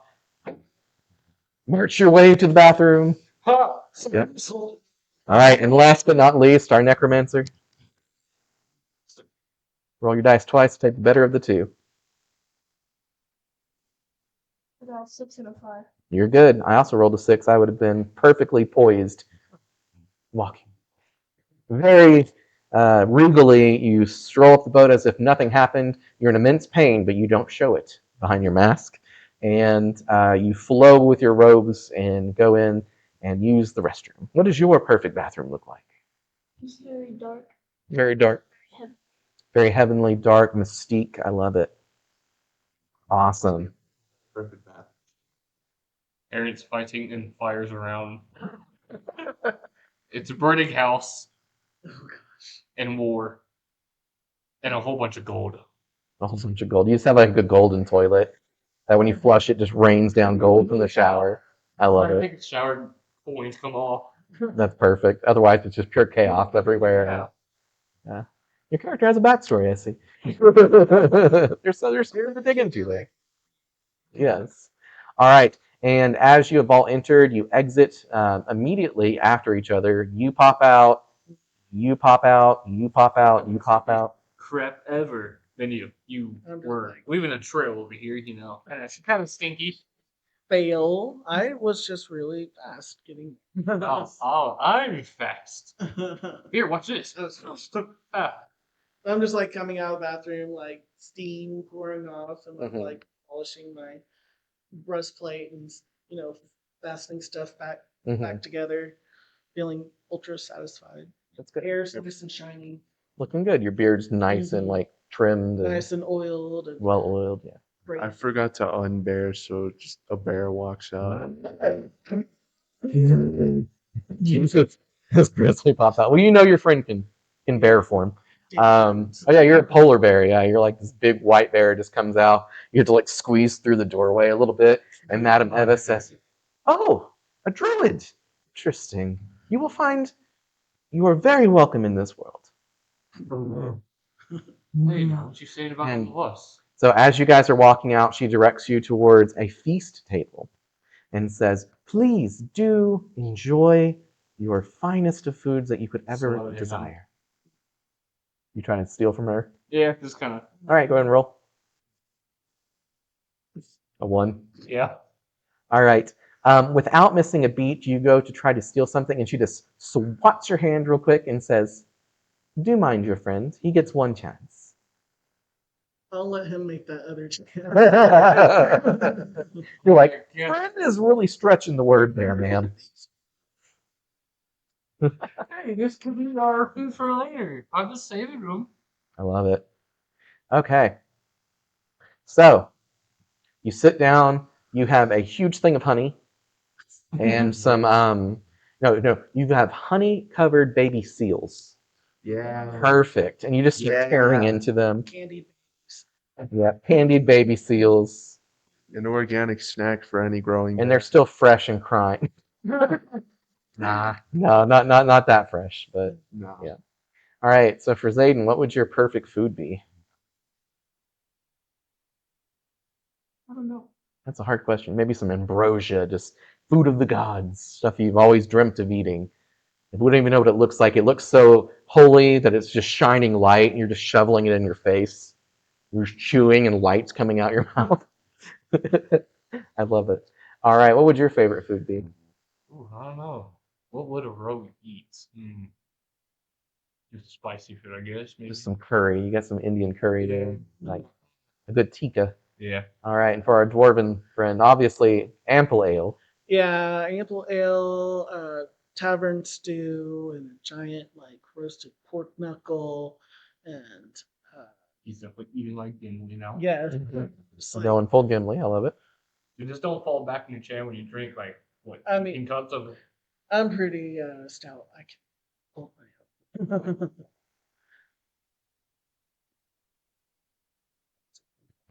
Perfect. And then you are enjoying yours. Do you transform back or do you still stay? Yeah, I'll transform back. Okay. One of my little character quirks is that whenever I'm in polar bear form, I really like meat, but whenever I'm in normal druid form, I'm a Like vegetarian. full vegan. Yeah, so I'm just like, oh God, You're just like I'm just gonna grab some salad and forget about that. Yeah, yeah. Well, I mean, it's nature. It's not bad when you're a polar bear to eat things that are Yeah. meat. And I Madam Eva understand. says, "We assure you, they were harvested as humanely as possible." I understand the cycle of it, but I still don't dig it too much. That's fair. That's fair. I'm more of a plant guy. She says, "That said, I must implore you to set aside your dietary needs for just one moment and taste our delicacy. The bird of paradise is the most delicious food you shall ever consume." And then she shows you this rainbow-colored, like turkey-looking thing, very, very fat. Now that you look in the middle, it's in the middle of the whole table. And she pulls off a drumstick and says, "Here, please." I immediately take the drumstick and I'm like, Just like the size of your head. yeah, Yeah. and I'm just like, nice crispy you steak. need more of your Herbs. Herbs. I love it. Herbs. Spice it up. reasons. Hmm. I like. I I, mean, I reluctantly bite it. Stronger doses of them. Very strong. And Madam Eva catches your drift and says, "Do not worry, you will be able to find those in ample supply in Sin Solus. We can accommodate any needs here, and people of any lawful or," he looks at you, "chaotic Tough, of but personalities." just food, man. Just food. All right, so as you all take a bite of the bird of paradise, it tastes like pure dopamine straight to the brain. You can't even describe the flavor. It's so good. It's soft, moist, delicious, pure deliciousness. It's like eating gold. It is. Mm. She says, "We've never heard it described that way, but interesting. Does one eat gold where you're from?" She pulls out her book and her quill, and she's smiling at you like, That's The little foil that we put on the walls, the gold foils. filigree. Put on He drinks too much. "Oh, Most people don't, but I took a big bite out of a melted one, and it doesn't taste that good. is it you? Where are you from?" You can just come up with something. It's fine. Hell. You're from hell. Oh, interesting, especially with your complexion. I would have placed you more as a celestial. But you said you spent time in the lower planes too, yes? What did you do there? Did you do something with the souls of the damned? Okay, yes, yes, yes. Oh, you ferried them across the river Styx, you said. We have heard of such a river, yes. And then she keeps going around badgering you guys by this point. You're getting a little annoyed because she is just wanting to hear every little single detail you can tell her about where you're from. And an hour later, are you guys kind of getting a little fed up with it at that point? Sure. I'm eating it up. I'm telling her about every single type of plant that I know. I just know where I live or where my town was. Like, okay, And you're done. Yeah. yeah, it's like I'm dead. Put my head back on. Like, okay. And what about your parents?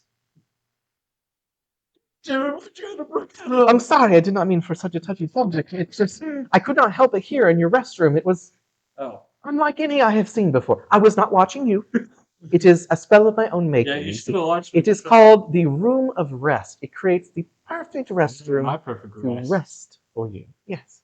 Yes, you did. Oh, And then she says, "But yours was more chaotic than the average.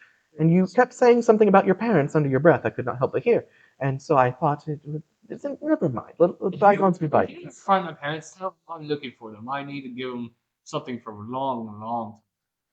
Duly noted. Yes, yes. Right. Dandelions. Dandelions. I mess with Eggplants? dandelions heavy, dude. Dandelions are like talk to your Peppers, you say? Peppers. peppers. Yeah. Yes. Rotten jungle fruit plant that smells like rotten meat. Now that's a curious one. Yeah. And she just like eventually exhausts you, even to the point that you're like, okay. And she's still eager. Yeah. And she's like, she kind of starts to read the room. Um,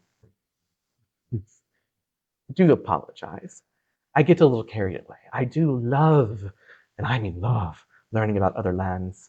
Um, but yes, you are mist fallen.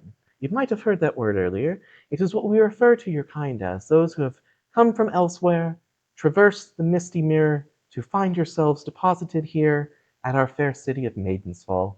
And you have already passed our first of 3 trials. Don't eat the Like- food. Or Was it don't eat the food because he only did, and you may want to go take another crap, or your stomach's about to explode. oh, no.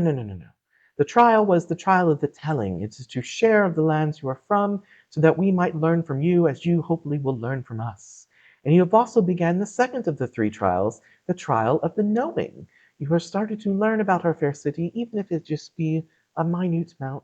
And once you have learned of our city and have chosen a district to call your own and have proven yourself in Mortal Kombat, we would welcome you as full citizens of Maiden's Fall. So, You've also forgot the reason. Why did we get here, or why? now that is a mystery that even I cannot tell you. Everyone comes through various means and odd circumstances. And you said there was a druidic relic and it exploded with Yes. vibrant energies.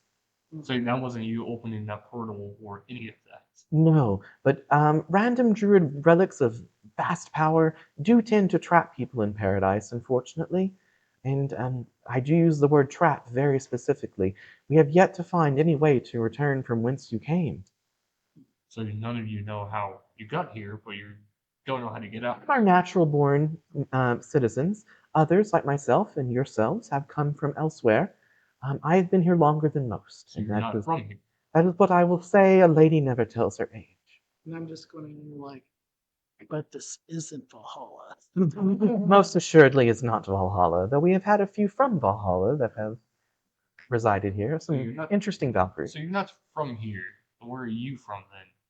That is a mystery that I will keep. I'm from New Jersey, darling. You would not love to hear it, but it is Are you sure about it is worse than the 9 hells. I don't. Have you? So you have ascended into I have ascended better realm. into a better realm. Infinitely, darling, infinitely. But yes, please allow me to share about the knowing so you may know more about the land you find yourselves in.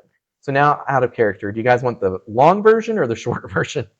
Just so we can kind of keep moving at a good pace, whatever you guys prefer. Okay. I've heard this 1,000 times. So Yeah, you've already heard it, so. Have you heard about it? Nope, he's brand new and you're brand new to it, so What, Paradise? I think I've heard about the backstory thing. a little bit. Yeah, a little bit. All right, so we'll do the shorter version then so we can get on to the other fun stuff. So she says there are 7 districts of the city, and each district has different benefits for people that decide to become a citizen of that district. Being a member of a district does not make you unable to go to the other 7 districts. It allows you to fully traverse the city. You are bound by the city's laws and then by your district's specific laws. And so she explains there is one district that is called Sanctuary that is full of lawful, good people that enjoy nature, tranquility, religion, scholarly learning, all that stuff. There is Sweatbrow, the next district, that is all about industry, production, innovation, all that kind of stuff. There's Museholm, which is the party district. Ooh, have fun. And so that's where the frat boys hang out. That's where the fine dining is, where all the plays, musical, rock stars, all that stuff happens there. There's the middlemost district of the 7, which is the Travelers District, called Sojourn. It's best for adventurers that love to go on trips and stay out of the city for prolonged periods of time. They get a lot of discounts on buying potions and carts and renting stuff to traverse the wilds better. And then we get to the more negative side of the city, which is the not evil side necessarily, but definitely more destructive. You get to the commerce district called the Bazaar. and you can buy and sell things cheaper if you are a merchant in the bazaar. And then the really fun district, you might actually like this one. So listen up on this one. It's called Sin's Solace. It is like Anarchy Vegas. So it's where people go to have an illicit good time legally. So drugs, prostitution, anything you can think of will happen there in Sin Solace. But the one rule of Sin Solace is there are no rules in Sin Solace to your own citizens. So you can kill somebody else from Sin Solace if you're from Sin Solace. So you tend to try to keep good relationships with your neighbors so they don't stab you. Wasn't there like a leader thing in Sinsalas where? Oh yeah, the bitch. Yeah. Yeah. So each of the districts is ruled by a matron, and the matron of the district is elected in different ways depending on the district. So in Sin Solace, all you have to do is depose of the current ruling lady, and you become the new ruling lady. The current lady is called the bitch. She's a werewolf, and she runs a Gestapo force of other werewolves that are at her beck and call, and they're called the bitches boys. And so to be a bitch boy is actually a very high honor in Sin Solace. I'm going And to be the so leader of that place. being a necromancer who's a kind of more of a fallen angel type character, it might suit your needs.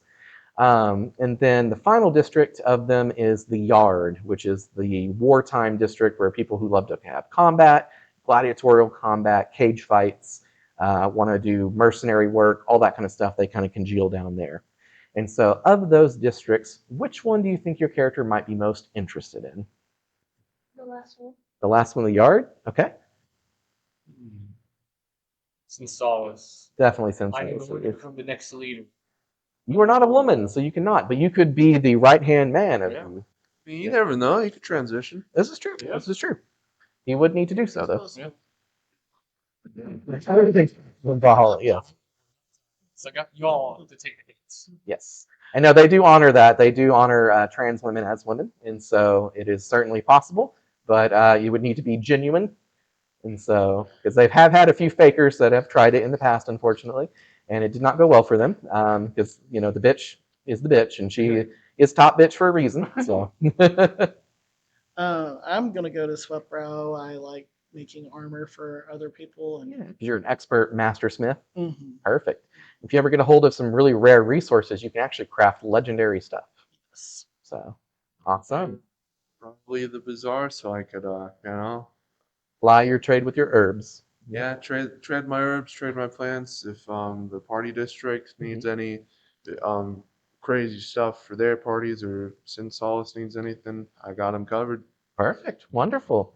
And so, the matron of Sweatbrow is. Let me pull her up. Actually, I can show you all the matrons. Let me. It's gonna be kind of difficult on the TV, but okay. So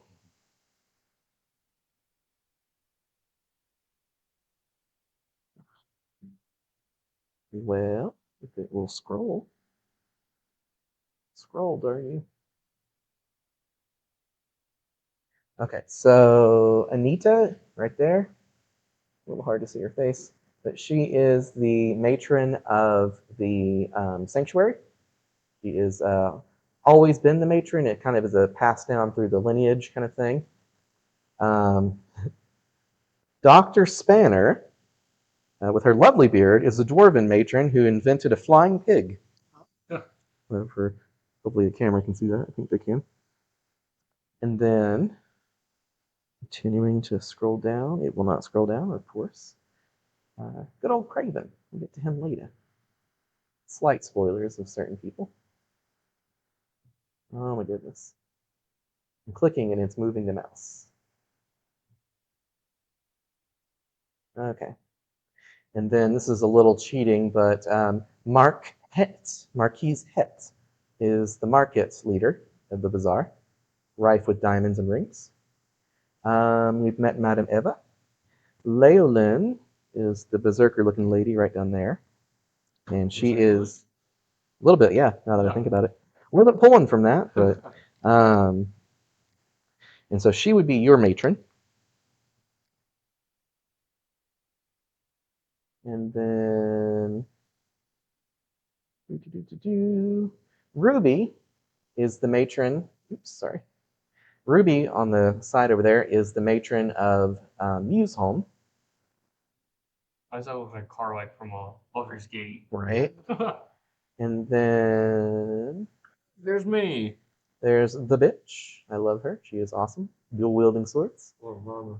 And then the Wanderer, who is rarely seen, is the centaur leader of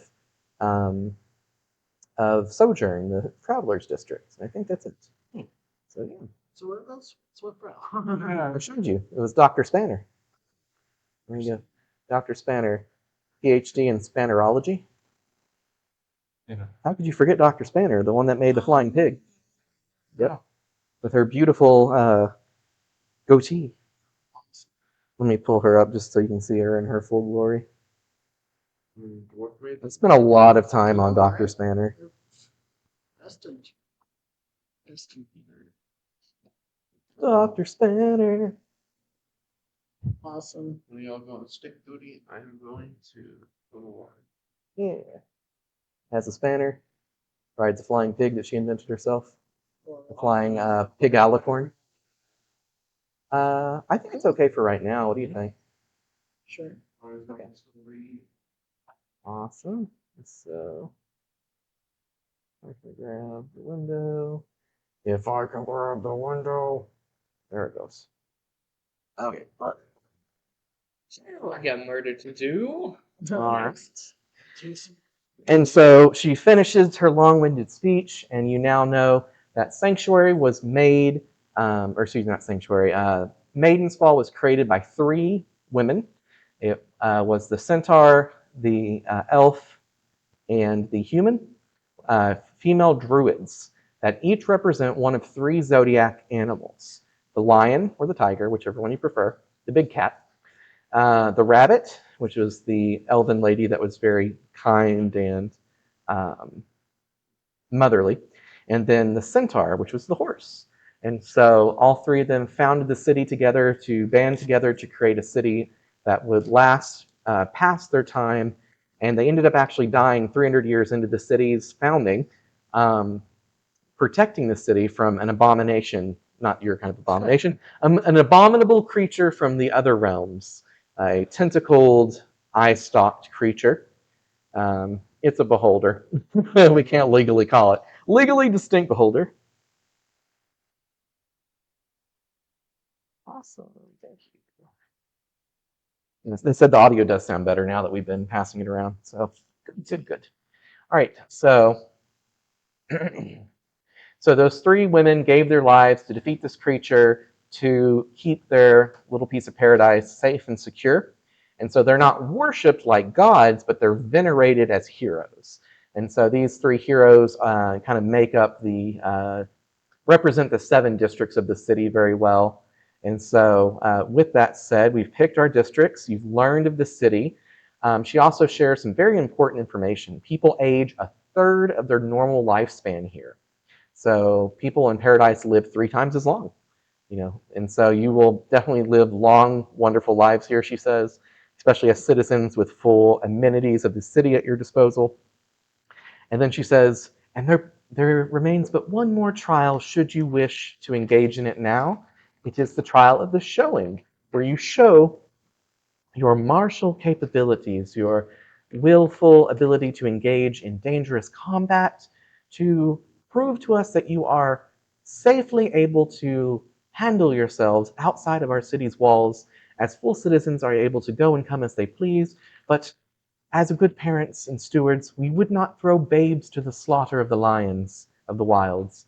So we must make sure that you are competent in your ability to keep yourself safe.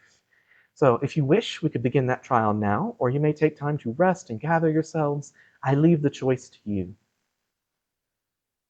I'm ready for it. Yep. Ready to take on that big boy and kill him. All right. I'm down. Which one? Speaking of which, where's the... Oh, we already killed the froghemoth. That's right. Yeah. All right. So, she says, in that case, we shall return momentarily and take a quick little break. Breaking character. And we'll be right back as I set the next scene. So thank you guys for watching, and we will be right back.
Okay, we're back. You can go ahead and turn back on the stick of speaking.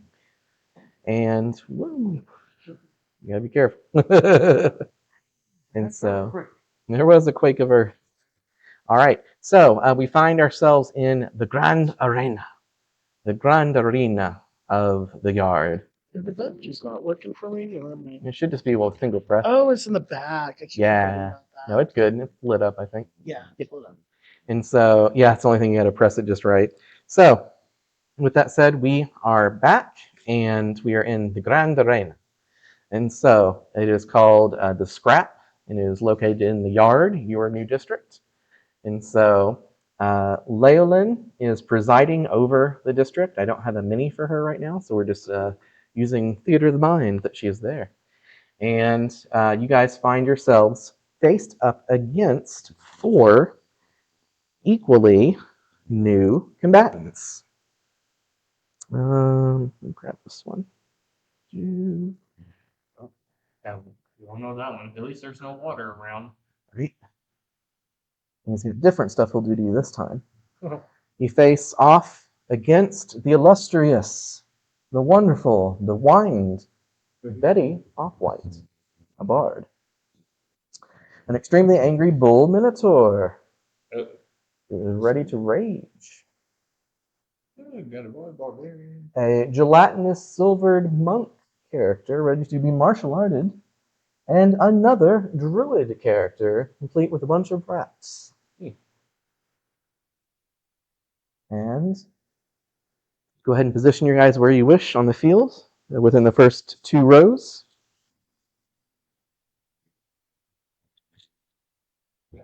Or the first 2 rows, sorry, over I there. mean, like Yeah, this. yeah. We can move him a little closer in. Yeah. And then like that, or do you want? Probably put him a little bit further back. There we go. All right. So, presiding over this is the matron of the yard, and she says, "Welcome all to the Grand Arena for the trial of the showing. We have 2 groups of new applicants, each willing to prove their mettle in the arena, that they will assure us that they are safe to leave our walls and venture forth into the wilds for whatever business they may have. The first trial will be a test to see if you can face off against your own kind, other humanoids that would best you in the wilds, while you are safe and protected with your magical marks. And then you look upon your face, and about right here in the upper right-hand corner of your face, you see a symbol appear, and it is of the specific district that you're from. From Sin Solace, you see a eyeball with a dagger going through it with dripping coins in like a deep purple. For you, you see a pair of crossed swords with a shield in kind of gold right here. And it only appears when you think of it. It's not always in your vision, but it kind of floats above you right here. And for you, you see a pink peace sign. Oh wait, no, sorry, you're not Sanctuary. You are the Bazaar. You see a bunch of coins stacked up right here in gold. And then for Vigo's character, you were from Sweatbrow. You see a wrench and a log and a table saw, kind of all these industrial kind of things. Okay. Cogwheel, Yeah. stuff like that to represent your district. And so you see the various districts that they're from on their symbols. And Leolin says, although no citizen that bears the mark may harm another citizen that bears the mark, you are completely magically prevented from doing so. There are nefarious other humanoids that live outside of our city's walls and laws, and they may accost you one day. So we need to ensure that you can test your own mettle against your own kind. We begin combat in 5 seconds. And so, roll your initiatives, everybody. I got a 6. Nice. 2. I got a 2 as well. 7. Yeah, how would the mercenary work do? Or what would they do for that? For mercenary work, you would be hired to do a lot of trade route protections and stuff. So, like, that would be his district. So, You could get hired as a thief, assassin, or all sorts of other stuff that people pay for. so roll plus body, or No, it's plus. For you, your highest is going to be your attunement stat. 2 minutes. Okay. So 3 plus 3, so 6. 6. Okay. So Blunt is 6. Slade is 6. 6. So you're together. Ivan 7. 7. So you're ahead. And then Zayden, you were a 2 plus your acuity stat, which you just buffed up. So that's 4. So you're also a 6. You guys like all teamed up together again. And they rolled a 2, and their stats are a little lower than yours on average. So the foes are just going to go last again because I can't roll for dog crap. So, okay. So you guys hear combat's in 5 seconds and immediately spring into action. Okay. All right. So what do you guys do? You've got your team up turn.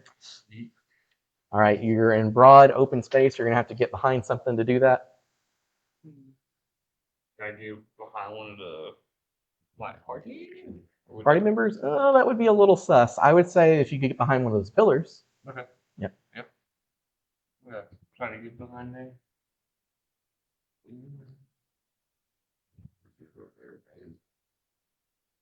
Okay. So you move your 6 and get behind there, or do you have to sprint? I got to go sprint. All right. So you spend 1 stamina to sprint. Uh-oh. So what I usually recommend, by the way, is just write little circle dots on that stamina part up there, just so you can kind of keep track of it easier. You should have 5 stamina, I think. Your endurance is 4. I think so. Yep. Okay. Awesome. And so you run behind there. You go to hide. Go ahead and roll your hide. That works. That's enough. All right. So you are currently hidden. Do you take an attack or? No, I'm gonna wait until they move in. Okay, that works. So on your first turn, you just go in there. You hide. They know you're there, but they don't hear you. They don't see you, and so they don't know which side you're going to pop out from suddenly and take a shot or something. Yeah. So you're very tricksy still. All right. So he said, "I'm going to go in and hide." What do the 3 of you do? I'll just head up to, right in front of them. 1, 2, 3, 4, 5, 6, right? And then just what was I gonna do? I was gonna do like some sort of chant. Give yourself more health. That's what I'm thinking. The courage skill chant increase creature's health point by 15 for 60 rounds. Okay, perfect. You start to cast courage on yourself. Mm-hmm. And do you sprint to get closer, or do you just stay there? I'll sprint to get closer. So another 6. Yep. 2, 3, 4, 5, 6. Okay. So you see this cleric start chanting and rushing in this heavy, not heavy plate armor, in your breastplate with leather armor on, just rushing in. I love it. All right. Just ready to fight. Just ready for it. Yeah. All right. Our necromancer, what are you doing? Okay, so you move your 6 squares forwards. Perfect. All right, and your minion can move 8 squares. He's very quick. Perfect. So he's running in front of you, giving you a little cover. And do you cast any spells or do any abilities? Occult barrage. Occult barrage. I love it. All right, so who are we shooting with your barrage? The Minotaur. The Minotaur. I love it. All right, and he should be within 12 squares, I think. 1, 2, 3, 4, 5, 6, 7, 8, 10, 11, 12. Just barely out of range. So if you spend 1 stamina point, you could sprint to get closer. You want to do that? Okay. All right, so right in the middle of the field should work. Yeah, right there. Perfect. All right, so you run up alongside your cleric, and then you shoot out. Do you do bones or do you do venom? Venom. I love it. So you shoot out, acidic, venomous bolts. 3 of them go flying out. Roll your attack rolls. That's a hit. That's a hit. Yep. 3. That's a hit. So let's see how much damage does that do. Do you remember? I want to say it's 6 plus your intellect stat, which is 5. But let me double check with you. Password's 1. 3, 3, 7. All right, so you're doing attack spell, and you're doing occult bolt, or occult bolt 3 times. So bolt is going to be your intellect, so that's 5 plus 6, so 11. So you're doing 33 damage to this guy, and he immediately falls over into death's door. Envenomated. So he's not dead, but he's in the process of dying. You may be a necromancer, but you're damn. No, it's just a corrosive bunch of toxic energy. So awesome, cool. And so that's your first turn. Do you sprint with your minion to get him closer? All right, so he spends one of his stamina, and he gets to move 8 more. Perfect, awesome. So both the necromancer and the cleric rush forward. The cleric starts chanting something. The necro just immediately flings out 3 venomous bolts, drops the minotaur barbarian before he can even rage. And then, good choice by the way, because raging makes him take half damage, but he didn't get to. He took out the tanky boy right away. And then lastly, but not leastly, I'm gonna start the chant for lightning. call lightning. Call lightning. Nice. I can't really think of any rhymes or anything, so it's just.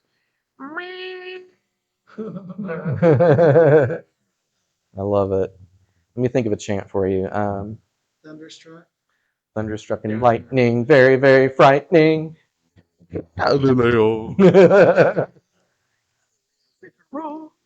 All right, and the stream gets canceled because we sound too realistic.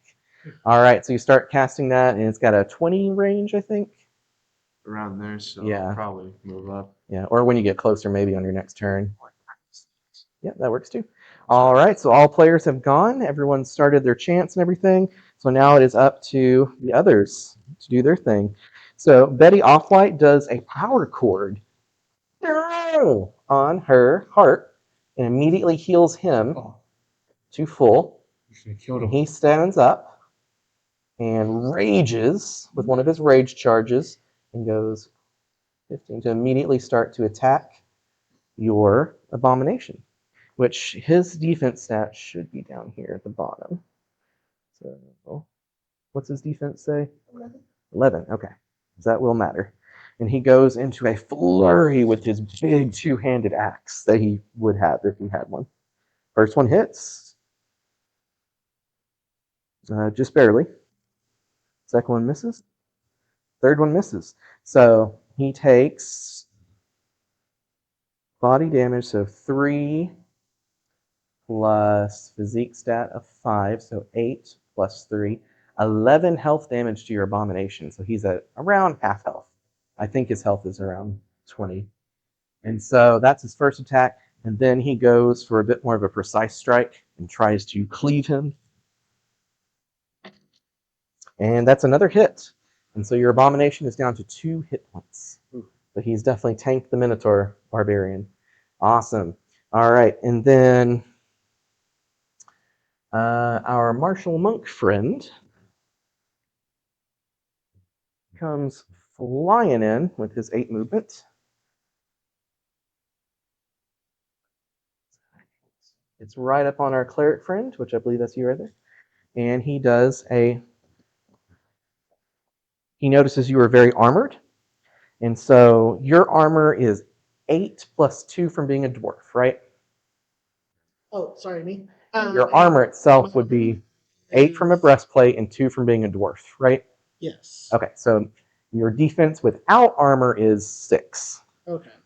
And so he goes, the reason for that, he's using an armor piercing move called Crushing Wave.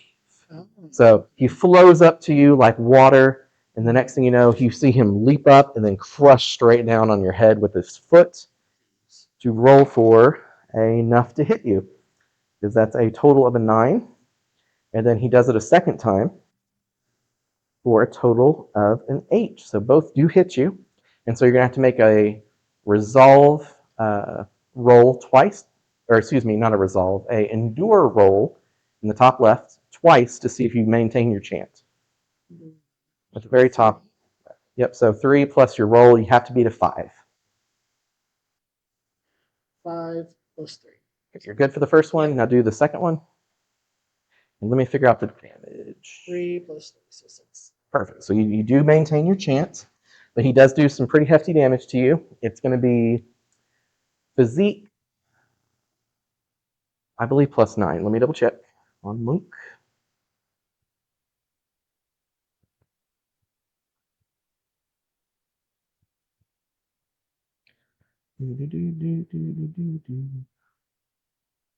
Of course, I didn't update Monk. I can find it. I can find it. Wave. Oh, it's just physique +6. So that is going to be 10. So 20 total damage to you So I have 6 HP. Yep. Wait, plus my 15. on your next turn. Yep. And so good call on casting that. And so that is Monk's turn. Rushes in, crushing waves you twice. And then the druid over here also starts casting Call Lightning. Dun, dun, dun. Similar strategy. She's like, I see your Call Lightning and raise you a Collier Lightning. All right, and we are back to the top of the round with all 4 of you. It's still a team up round for you guys. I'm going to shoot the person who's ever casting lightning. Okay. So you lean out from the side and you go for a good shot. I'm going to use aim shot. Awesome. And it has +5 to hit on top of everything else. So 3. 3. Now I will let you, if you wish, change that to headshot because you know you're hidden. So you get a +5 to hit from that. Yep. She's in not very strong armor. So you reckon that you probably could hit with a headshot. Okay. So I don't need a rogue? No. Okay. I'll just say that, theoretically your character would probably think to do that. So Okay. Yeah. just giving you the damage you earned. Save. And she's going to make a roll. +12 weapon damage, double damage on critical. She rolled a 6, so she is definitely maintaining her concentration Okay. on her chance for the first hit, at least. You do have your second attack. Yeah. And how much damage was that? 2 times physical, +12 weapon damage. So 4 times 2 is 8 plus, what was the flat? That was 12 weapon damage. 12. Nice. So you did 20 damage. Ouch. Yeah. All right, so your first shot, and she barely maintains her concentration, Yeah. continuing to chant that chant. And then you have your second attack. I'm going to shoot her again. All right. She used. Are you using a crossbow or what are you using? Yeah. Okay, so you do have to use one of your rogue points to reload it each time. So just remember that. And so you go to reload it. Crossbows do additional damage too. Gotta remember that. So you did some extra damage to her. So she's actually very low health points now. Okay. She's probably at like 1. Because I think you have 24, is that right, on your druid? 24. Yeah. 24, yeah. So she's like at 2 health points. Or 1, actually, because your body stat's at 3. Huh. Okay. So would Barrage be able to hit her, or? Very likely. Very likely it would. At least one of them would. Because she's got probably 8 defense. She's in cloth armor. Okay. She's not a very well-armored druid. Okay, yeah. I'm going to do Barrage. Got 3. 3 plus your 5 is 8. So that's going to hit her, and that's enough damage to knock her down. And then you get 2 more shots. Yeah. He did it. All right. So roll those 2 attacks. As long as they hit, they're going to hit. Got 2. That'll hit. And got 3. Okay, so let's see if she's down for the count. Nope. And yep, you killed her.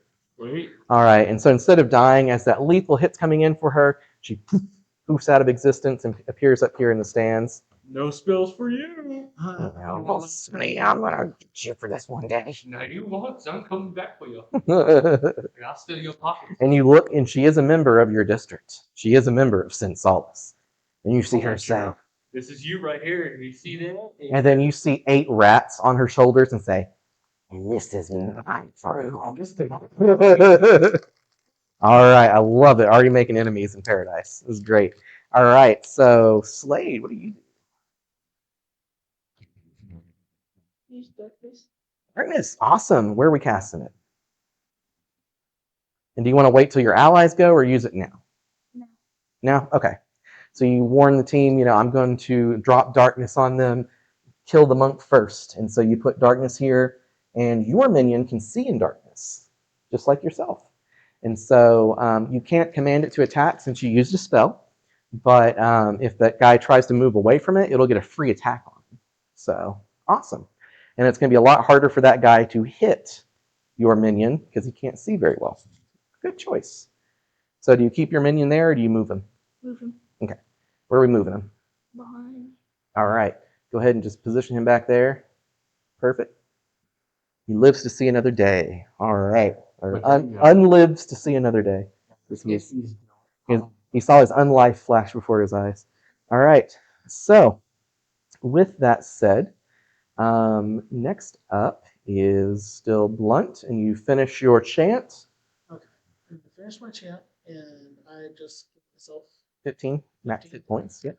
So, but overall, it's just like I lost 5 hit points. For effectively, yeah. For- And so you still have chants you could use. You could just do 2 melee attacks. You could do a chant, then melee attack from your I was building thinking of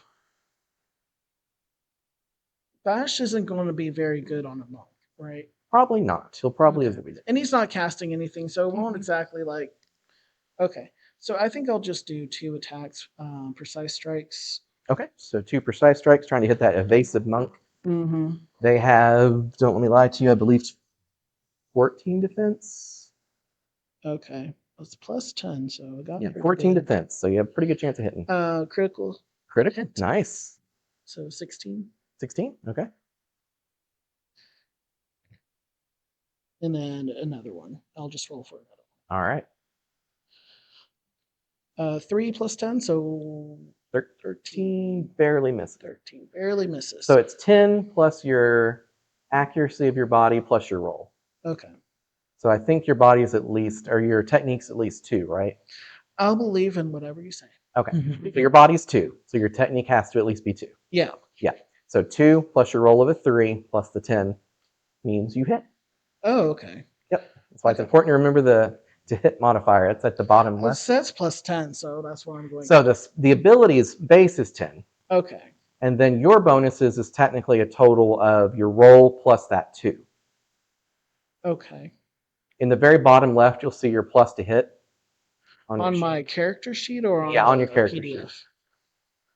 sheet. Very bottom left, you'll see your maneuver attack. Maneuver. Okay, so 2. Yeah, that's where you Okay. get that 2 from. So Okay. awesome. So you do quite a bit of damage to this thing. Right. So it has 26 hit points, and you just did how much damage? Plus physique plus 6 weapon damage is what it So says. 10, because you have 4 physique. Mm. So 10 damage, and then you did a crit, so 20 damage. So you just knocked this thing out. Awesome. So you just like, and just knock his head goes flying off, and then starts crawling back to his body. It sprouts out its little tendrils, and it's like. So go ahead and knock him over. He's in the process of dying. Not out yet, though. Is he? Oh, yeah, he's at death's door. Has been decapitated. He's definitely bloody. He's at death's door. All right, so the last person to go. Good job. Lady Ivan, of course. Of course. I don't know, fellas. Which one should I go for? How much stamina do you have, by the way? Because you might actually have exhausted yourself. It was 2 stamina for the 2 physique. Okay, and you start with 3, and so you used 1 last turn to sprint. You got 1 back, and so you used 2. So yeah, you're good. Okay.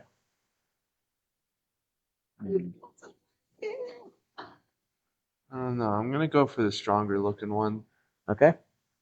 And so you will have to take a -5 on that one because they are in perfect darkness, and so it's hard to see them. So the Minotaur has been healed to full, so he's at full hit points. And so you're going for the Minnow? Yep. All right, let's roll well. Wait, if he got healed, I should probably go for the support. Perhaps. It'll make him easier to take out. Mm-hmm. I'll do that then. Okay. 4 plus 5, so 9. Is it a 5 to hit or is it a 10? It's a plus 10, but you said the -5. -5, yeah.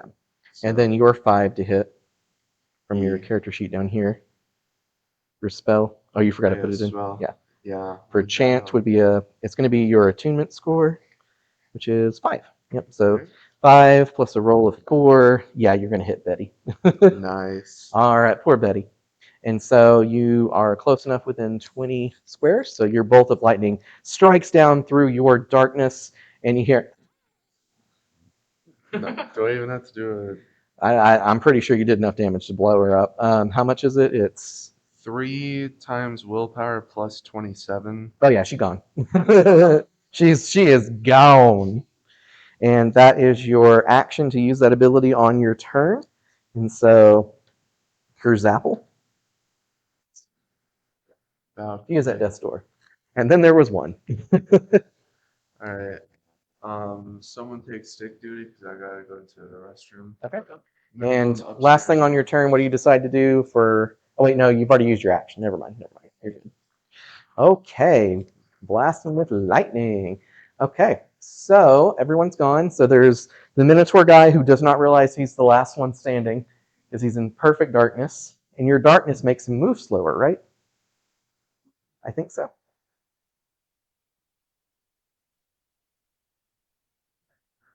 Right here, grasping darkness. Snare affliction. Yep, so he can only move half of his speed. He is raging. He goes to go 1, 2, 3, and then dashes. Barely gets out of your darkness and goes to strike you. He goes with a precise strike to try to cut you down. And he rolls a 4, plus all the bonuses will hit you. And so that is going to be his physique plus his body stats. So that's 3 plus 5 is 8 plus 6 is, my brain's not working, 14? Yeah. So he does 14 damage to you on his first swing, just right through your midsection. How many hit points did you have? 20, so you're barely hanging in there. He goes to strike you again with another accurate strike. And he hits again. You are at death's door. You crumple over to the ground. But you're not out yet. You're still living. You can go ahead and flip him over just so we know that you're dying. And that is the enemy's turn. He does actually no. He spends a one of his rage charges to take another attack, and he goes for you with a helm splitter. Okay. Meaning he ignores your armor, so you have a basically 6 defense. He rolled a 3 plus the 5 plus that. Yep, that hits. And so you take. I don't want to lie to you and give you the wrong number, but it's a lot. Because he's berserking. Okay, so body stat, so 3 plus helm splitters 2 times physique. So that's 10 plus 3 is 13 plus 9 is 22, right? 22 3 damage. plus. Okay.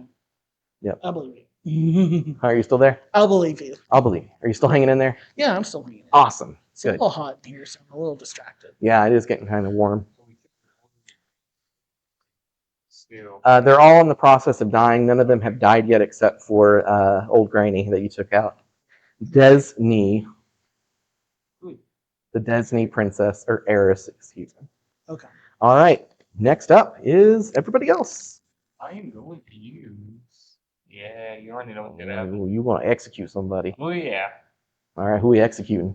the one that's over here nearest to me. Mm-hmm. He is.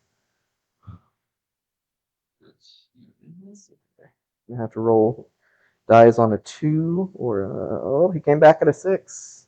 Ooh, But it doesn't matter because you're going to attack him a second time probably anyways. get a one. Well, the one missed, so then go ahead and attack him again. That's 3. All right, so he's back at 1 health point. We can go ahead and pop him back up, the monk guy. Okay. Now, next up is Me. Okay. So the barbarian is uninjured currently. The other guy's back at 1 health point. okay. He rallied. Okay. He rolled a 6. Okay. The necro is down. I don't really care for necros. You're like, I don't care that our necro's dying. He's sort of unfamiliar. unfamiliar. Not quite sure. There's a thing that has 1 HP, so we don't. I know, right? Mhm. Yeah, I'll just right next to it. I'll just take a swing with the precise strike. Okay. Came back. Probably gonna get him. Let's see. Yeah. So 4 plus 10 plus all that. 2. Yep. Yeah. That hits. So he is down. So let's knock him back over, the little squiggly guy. Right. Okay. And And I think I have 2 stamina. That was 1 stamina. yep. So you still got another. You get 1 back each turn too. Right. So you should still be good for another attack. See if I can do something with morale. Nope. You've already started an attack. Well, Unless you want to retcon it and say you did the morale thing and then that was your free attack. We could do that. Just this once. no, I think I'll just do that again. He's at 0. He's not dead. So you want to try to hit him again to knock him out? All right. So he dies on a 2 or a 1, and he's dead. So we can poof him off. 6. Yeah, that one right there. Yep. Poof. Not only is he dead, He makes 6 different hands with all of his tentacles, and then his 4 other hands to flip you off 3 times. I love it. I love it. All right, and he is from the Merchants Guild as well. So you've made a hostile competitor in the Merchants Guild. I love it. I love it. All right. Next up is Lady Ivan, and Zayden has not gone yet. So Zayden, go ahead and roll a dice and try not to get a 1. You got this. Ooh, you're barely still alive. Okay, so that was your turn. All right. And for Lady Ivan, I'm just going to roll because she's got a big giant thunderstorm going. So she's probably going to zap him with lightning. And that's a 3 plus all of her bonuses will hit. Because that's 3 plus her 5 plus a 5 is 13. If my math is right. He should have 12 defense. Let me double check.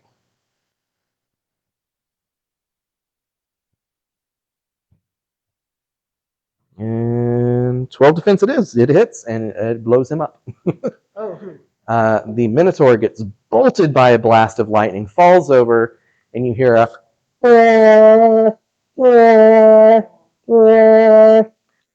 one side is incapacitated. The victor goes to team. What is your team name? 1 sec. No. Wait, isn't that one still alive? Isn't Betty still alive, or you need a? Oh no, Betty got blown up too.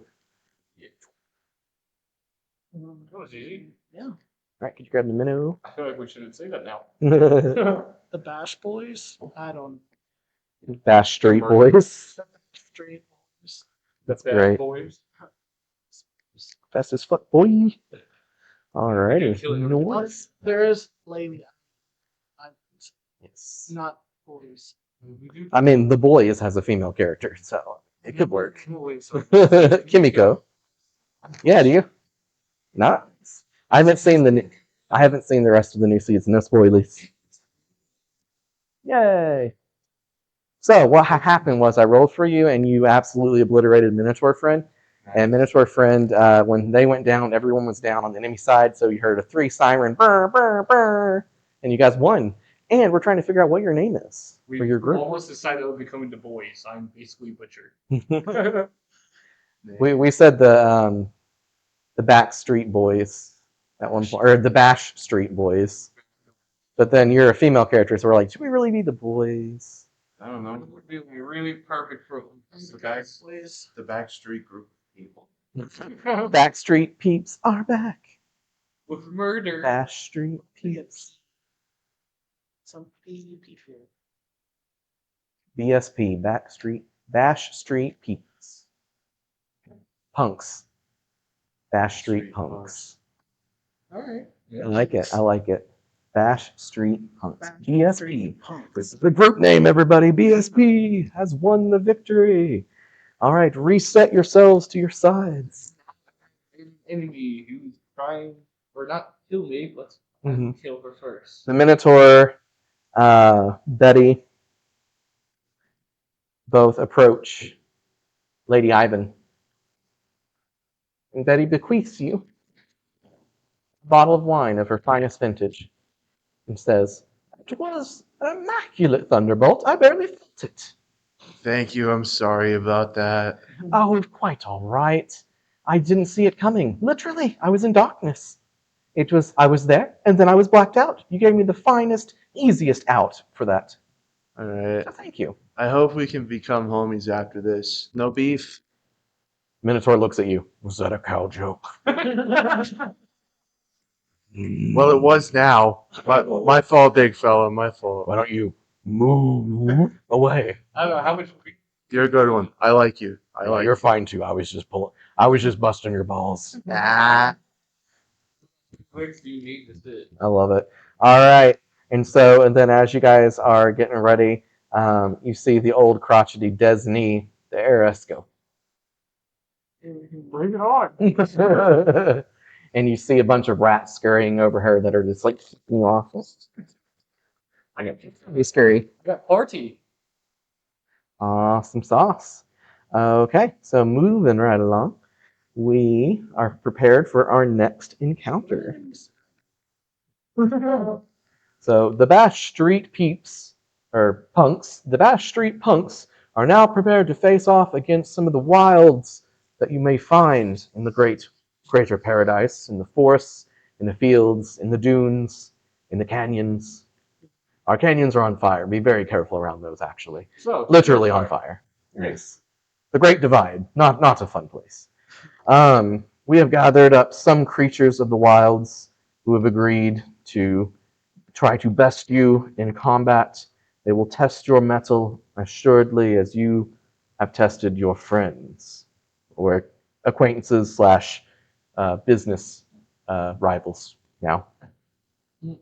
And so you see out the gate strolls a treant, a bat-eared Jangalos.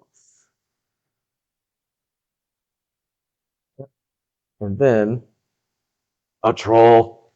I don't know why I'm here. I'm a humanoid, okay? This is a little racist, I must admit, saying that I'm from the wilds. I mean, we do have wild trolls out there, of course, but there are civilized ones, like me. All right. So this time, let's hope I don't roll like crap, everybody. I rolled a 6. Yoink. I wrote a 6. And you were going to be before me because you're faster. That one. And that one. 7. So not a 6, but a roll total of 7. Okay, yeah. Yeah. So Ivan, Lunt is at the end. Zayden, what's your roll? 3 plus your 4, so 7. So Zayden's up there with Ivan. All right, and Blunt's at the end. So again, you guys are all after the creature, so if you wanted, you could do a team-up turn, or you could go in order, your choice. Slade, you could reduce yourself to go after the creatures and team up, or go before the creatures. The choice is yours. I want to team up. Okay. We do a lot more damage. All right, so you say, I go with you guys, even though you get the jump. Yeah. All right. So the foes go first. Even though you, like I are basically machines to my arrows. Yep. And these guys are significantly tankier and more durable than other humans that you've fought, humanoids. This one begins to chant something. It goes 1, 2, 3, 4, 5, 6. This one also just rushes in full balls.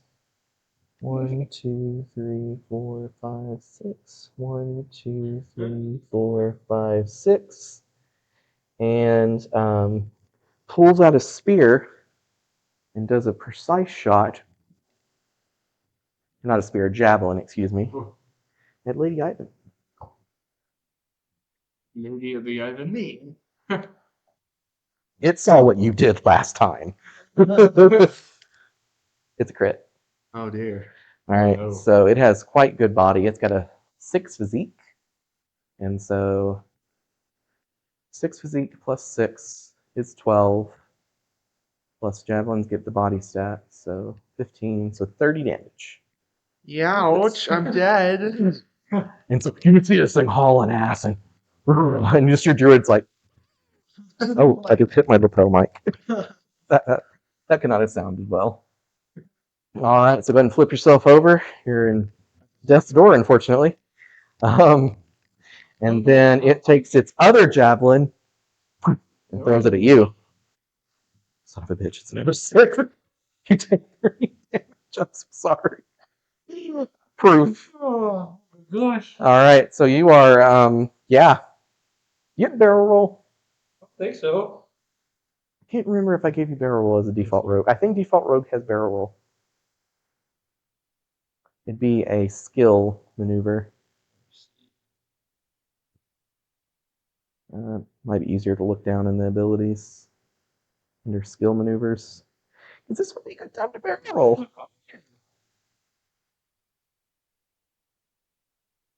Amongst the crowd, that's what I had. Ah, okay. Well, unfortunately, you are also knocked into death's door with his first 2 toothpicks. Yeah. And this one hangs back and begins to chant. About right there. And now it's the player's turn. Dang it. Let's see if Zayden remembers something I taught him earlier. Just kill them all. What's your first spell? There you go. We were talking in the car. It's like necromancers can heal people, and you got a crit. Lucky you. Okay, let's see. What was that damage for Siphon Life? Just heal him. 12 plus.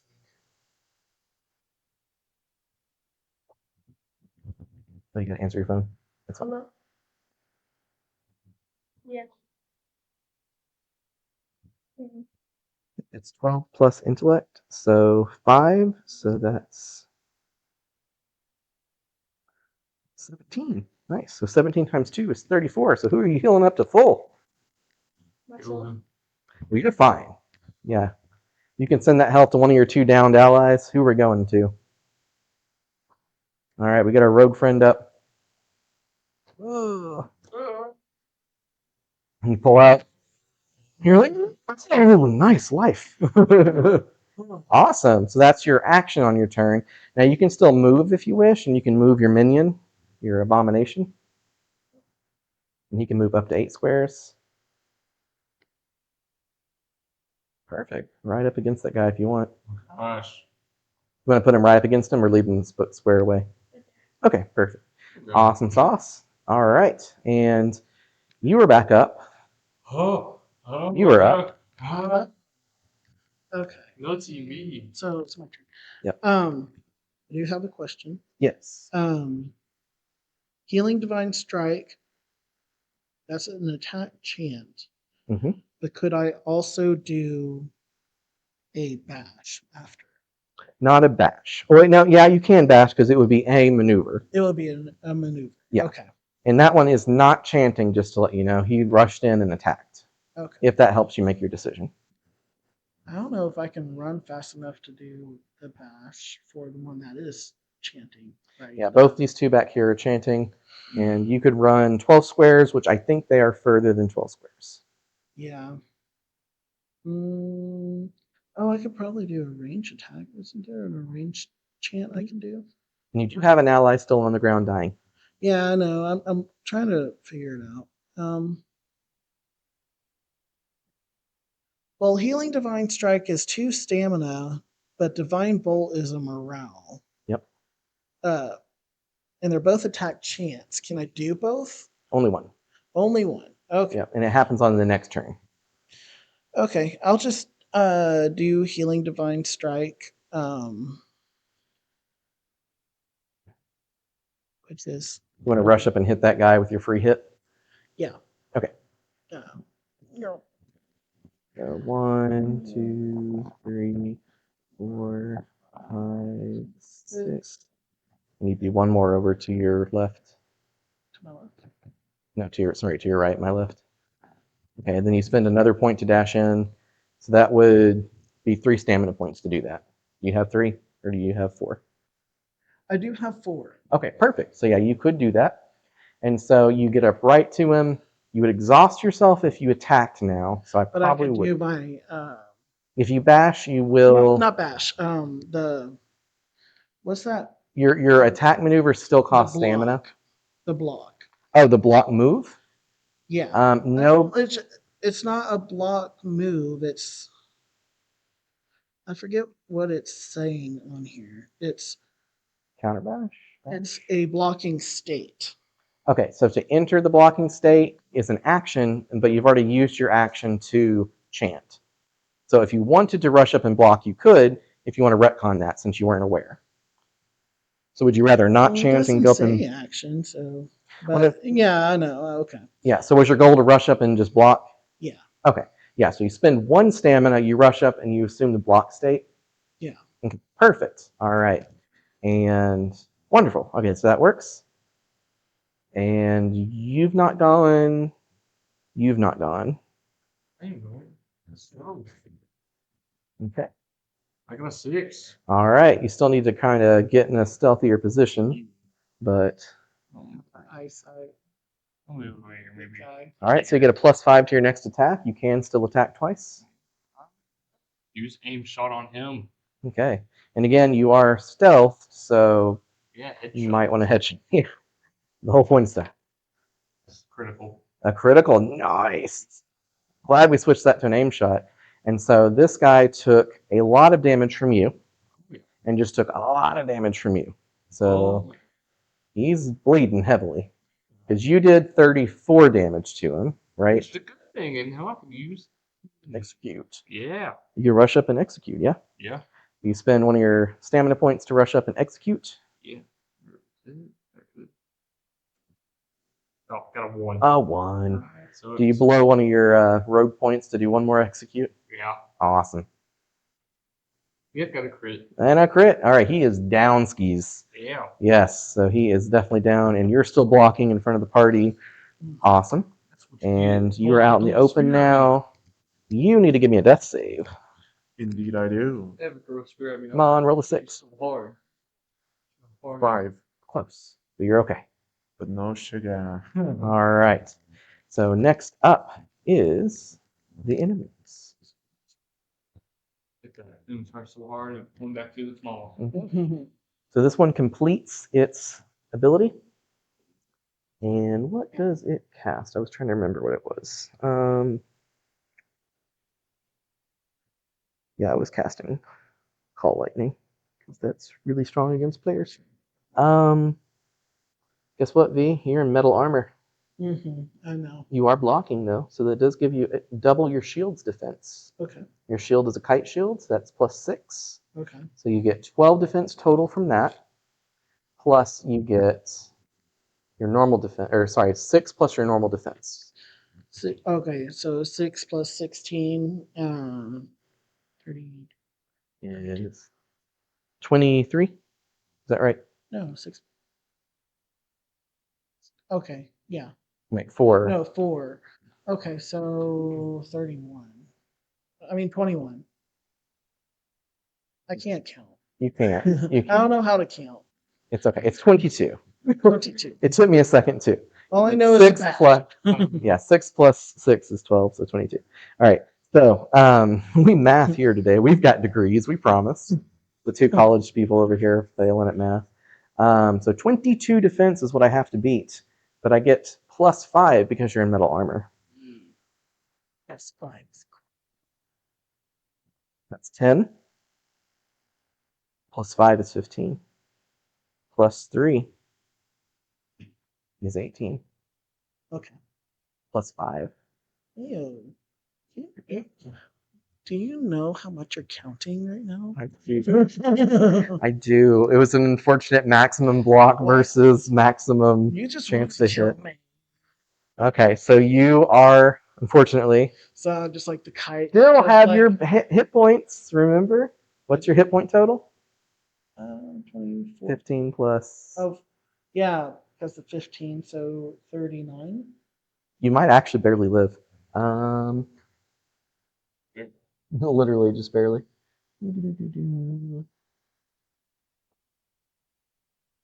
Double check.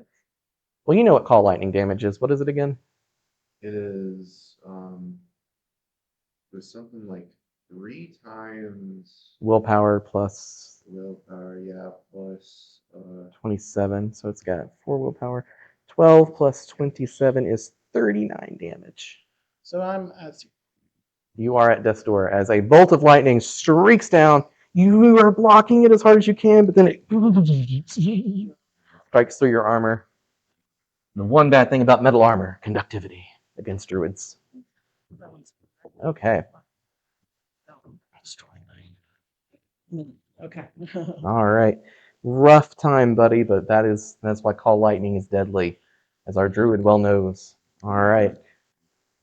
Alright, we got 2 people down. Still, we need to get hit them all. This guy finishes casting and enshrouds his ally with a spiritual barrier because he is a shaman. He comes back at 1 health point with defenses on. Because we didn't roll a death roll on him yet, right? We just knocked him down. Okay. So he does not get to go though. No, he does get to go because it's still their turn. Yes, he is actually still bloody. He has a shield with a lot of hit points, but they are not in fact hit points. They're health points.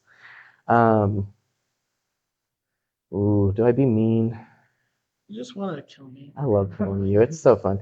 No, he's gonna go for the thing that's really, really deadly to him. Yeah, the one that actually killed him. Yeah, he goes to kick you first of all. So roll me an avoidance roll. It's in your top left.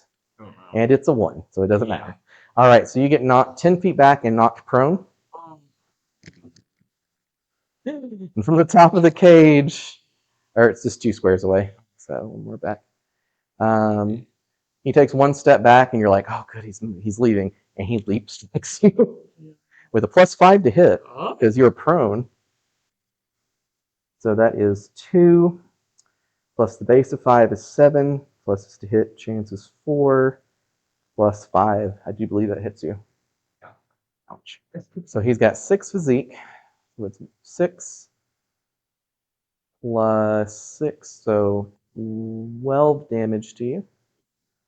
And then he goes to attack you with a flurry of blows, which is a 1, a 3, so 3 plus 5 is 8, plus his 4 is 12. Does 12 hit you? Yeah. Damn, that sucks. It's rough, buddy, and a crit. You are probably down. We can do math, but I'm pretty sure you're down.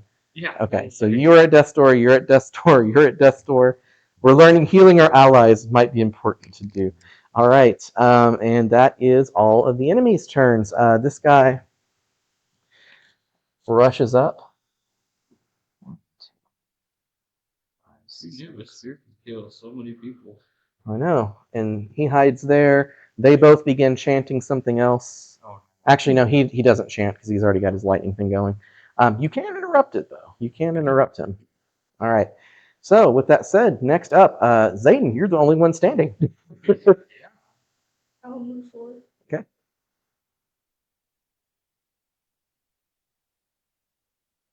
You draining some life again?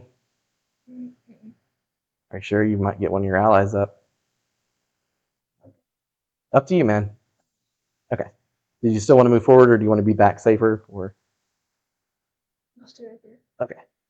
You rush forward. You cast your spell. 2. 2 plus 10 plus your new 4 will hit. Who are you hitting? All right, so we're healing our druid friend. That's Or your cleric friend, sorry. So you are healed, and you do 12 plus your intelligence, so 17 damage? Yes. So 17 damage to him. The shield falters a little bit, and you get siphoned some of the life. You're back to 17 health points. You immediately stand up with 1 stamina point. So you're probably still low on stamina, but you can do things. Smart to heal the healer so he can heal the other people. I know, it's just the healer that's been down the whole time. I was like, surely they'll heal him and revive him. They have a cleric. And you're like, no, I'm going to rush in. an attack cleric. This is true. We make our choices. You're like, I'm the main healer, damage dealer, save me. So is it my turn? Okay, I don't have to do a death save. I'm just up. Okay. You did spend 1 stamina to get up, so you didn't recover any stamina from the last turn, so you're still at 1 stamina? Get my one. Or no, you should be at 2 stamina because you have 4 endurance now, so you get 2 back Yeah. per turn. So Yeah. you're at 2 stamina. So I'm at 2. Or 3 stamina. stamina. 3 stamina. Yeah. Because you had 1 left and you got 2 back, Okay. and then you spent 1 to stand up. Yeah, so you are at 2. That's right.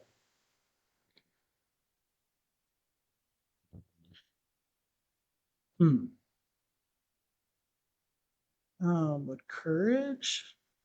No. Healing divine strike heals allies within 2 range for damage dealt. Yeah, so that would heal your or your down friend over there. Yeah, That would not heal your friend back there though. and that's 2 stamina. You still have plenty of morale. I can do heal harm. You Heal could. slash harm. Um, yeah, let's do that. Oh, can I do one of those like Cleric charges. cleric charges so I can do both? It doesn't do both. Or It just maximizes or doubles the healing or the damage. doubles the healing. Yeah. Okay. And cast it for free. That was the other thing. And cast it for free, so it doesn't expend. It doesn't stamina. expend morale. Okay. I'm pretty sure that's correct. Let me double check. Oh, it doesn't expend morale. Okay. Does it say that on it? Trying to look. I want to say it says at no cost.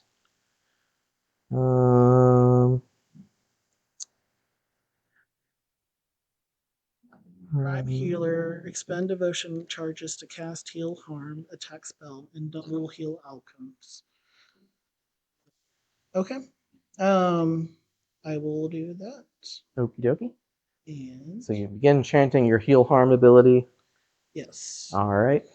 And it's plus 10, so I have to. And it happens on your next turn. Okay. Do I go ahead roll? No, you just wait till your turn because it could be interrupted. Who knows? All right, and so you both need to give me death saves. May the odds be forever in your favor. A 2 or lower will kill you. Another 5. You're good. Got a 4. You're all right. The boy's all right. Yeah. Okay. Joe. All right. Yeah. Zayden's getting a lot of use out of his siphon life. So you've spent 2 mana points so far of your mana. And you've got, I believe, 5, so you're still good. So you got 3. Okay. This guy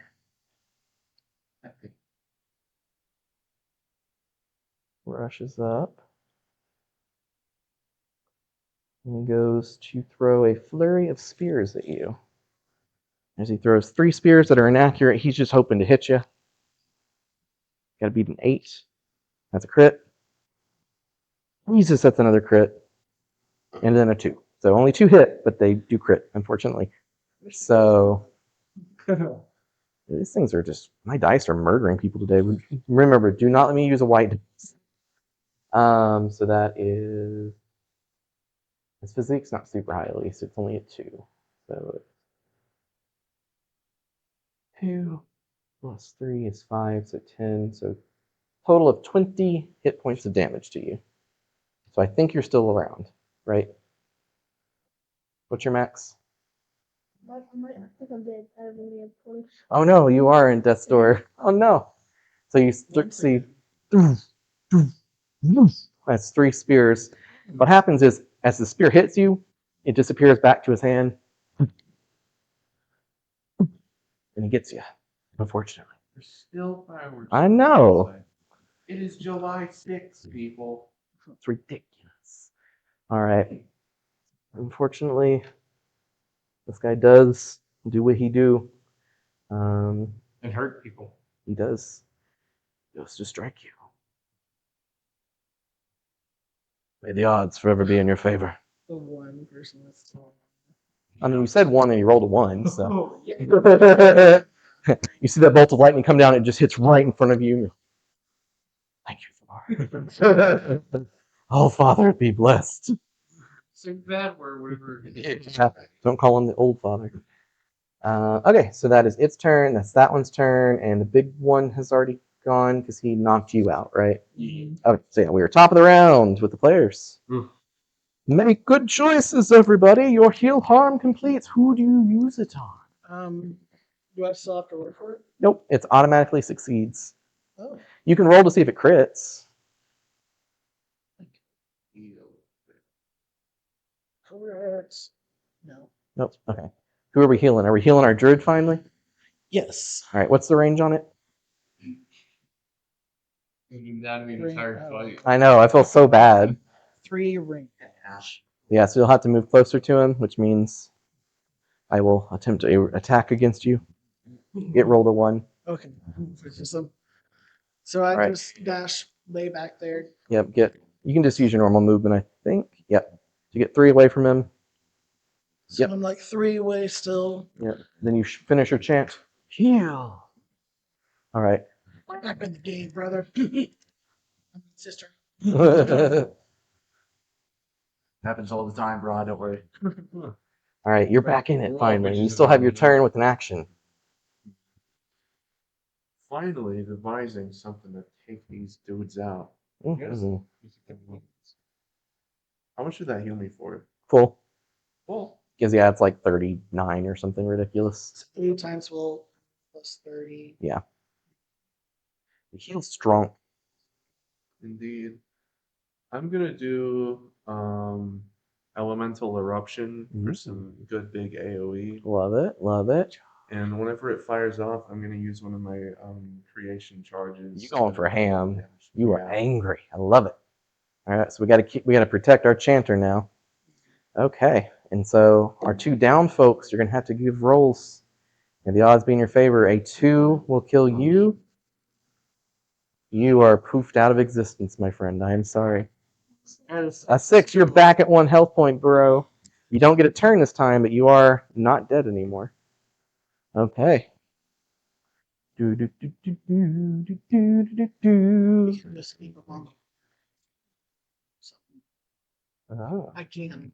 You can. Talking about courage or There's a sort of courage revives, but in this situation, they do get yeeted out to safety when they die. So normally, yes, you would be able to, but you're like, hold up there, and you see him poof over there, and he's like, okay, all right.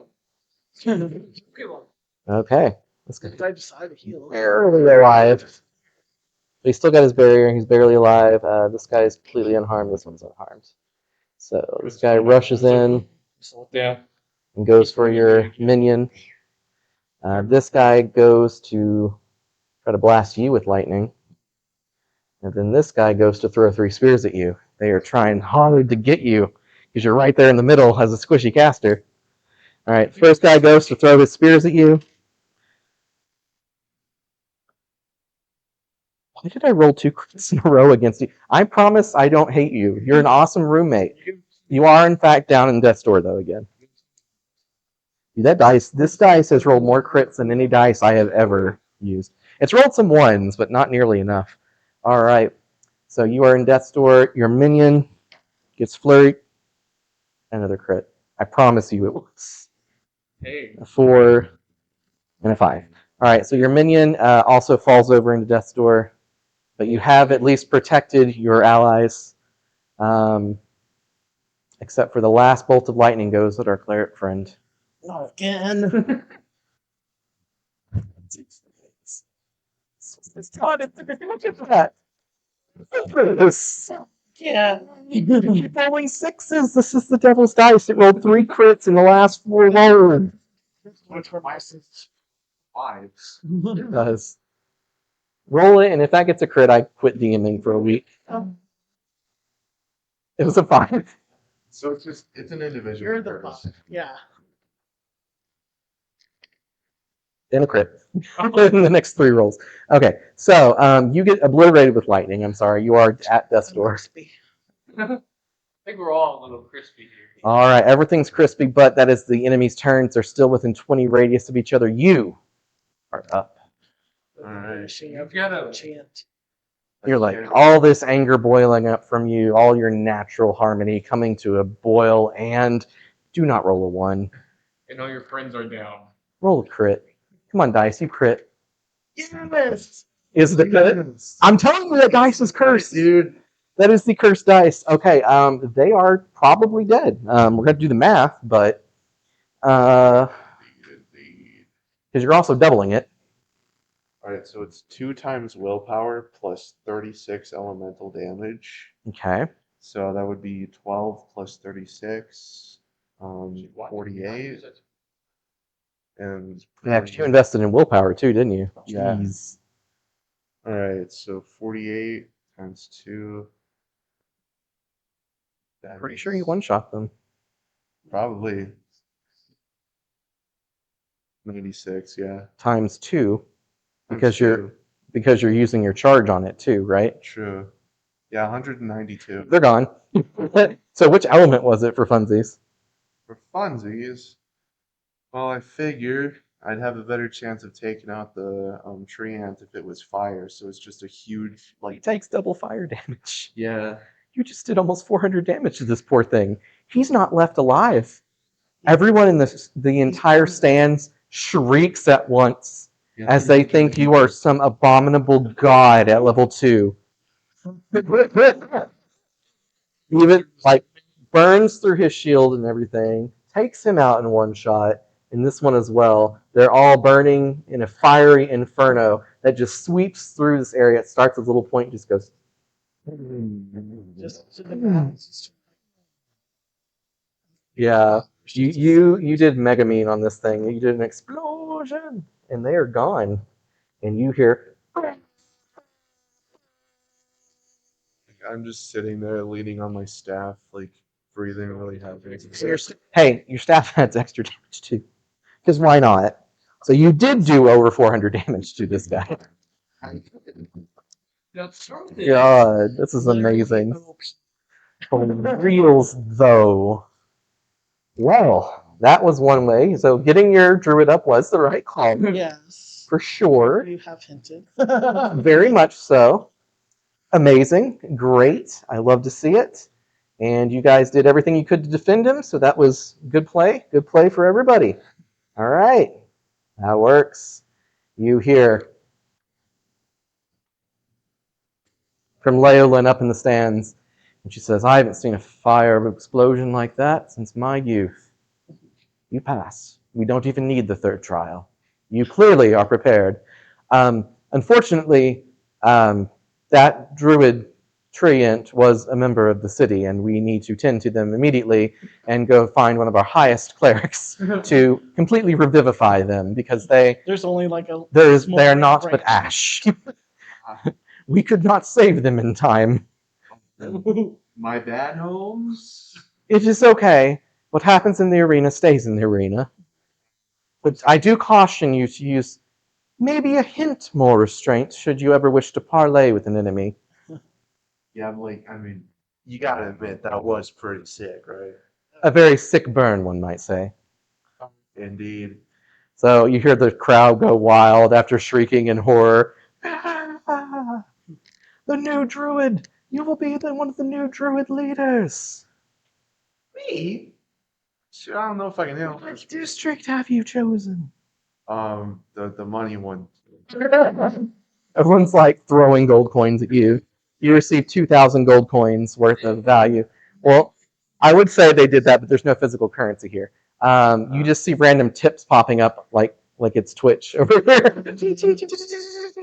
The crowd. Donations, chat. You are on a hype train. And it is exactly 10 o'clock. Do we want to call it there? That'd be probably a good time to end it. Because you got to get back, right? Were they calling you about that, or is that what they called about, or? Oh, okay, something different. Okay. Awesome. Well, we can end it there if you guys want, or we can go on for another hour. I'm fine with either. I can just say in character, I'm standing up and I'm looking at the necro, I'm looking at the druid, and I'm like, I don't quite trust your magic, but I'll rely on you. Now. That works. That works. Okay. So continue on, or? Sure. Sounds good to me. Awesome. Don't want to end on a total success. I got to kill you at least sometimes. Yeah. So nice. Awesome sauce. So it sounds like everybody's abilities are working as they're supposed to. You took a brunt load of damage. Yep. You murdered a guy right at the start, and he almost died. Yeah. Unfortunately, you guys didn't interrupt the two chanters, but you tried, and so that happens. And then our chanter got to chant. Yeah. I did tell people that the druid is the blastiest of the four chanters, and you have proven that to be true, especially investing in willpower as your main stat. So there we go, quadrupling your damage that you added from that, added up. So nice. Nuclear bomb. Yeah, because you got 2 more damage from upping it. You double that because it had the 4 or the double bonus, and then you times that by 4 on the tree at least. So yeah, so you got at the very least 8 more damage out of that, and then 16 damage when you doubled it with your other thing. So yeah, not bad. Golf clap. That poor treant. That thing is Yeah, poor dude. he's no longer with us. Is all we have to say. And you're like over here, good riddance. Yes. That's beautiful. Awesome sauce. Okay, so do you guys wish to do the final fight, or do you wish to skip it like she said you could?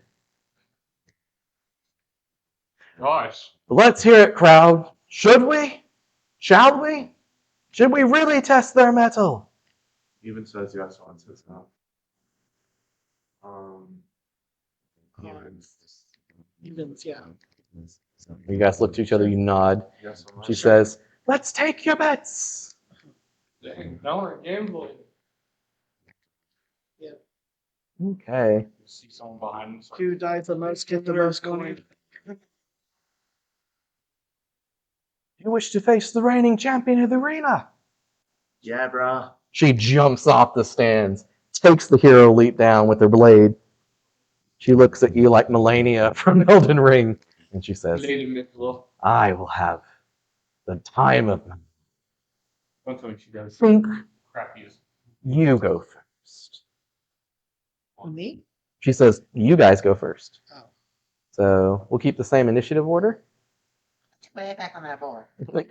Keep your ass back on there. Healed here. Yep. And then she says, clerics. And then you all get healed to full. What happened? Odds. You get your morale points back for both of you. They all inspire you. And she says, I need a fair fight Oh, you see. for you. Yep. And I don't have a good model for her, so we're just going to use Betty Offlight. Because why not? Did you win? What happened? Oh, who's that over there? All right. So she says, Leona Fangbreaker, pleasure. We begin. And she just assumes a blocking stance with her blade. Come. Face me. All right. What do you guys do? Sneak. I have a question about healing divine strike. Uh-huh. Does it provide damage and healing? Yeah, it hurts the enemy and then heals around you based on the That damage. changes every single freaking thing. It's good. Yeah. Especially if you need to heal multiple people that are right around you that go down. Like last time. Well, last time they were kind of scattered a little bit. But It says within 2 range. I could have angled it. you're like, I could have angled it. Yeah. All right. Let's do it. All right. Zayden, what do you do? All right. 3, 4, 5, 6. Our brave squishy caster rushing forwards. All right. What do you do with your abomination? With terror. Okay, so he can move 2 squares further than you. He moves 8. All right. He's right in front of you. Do you do anything else? You still have your full action.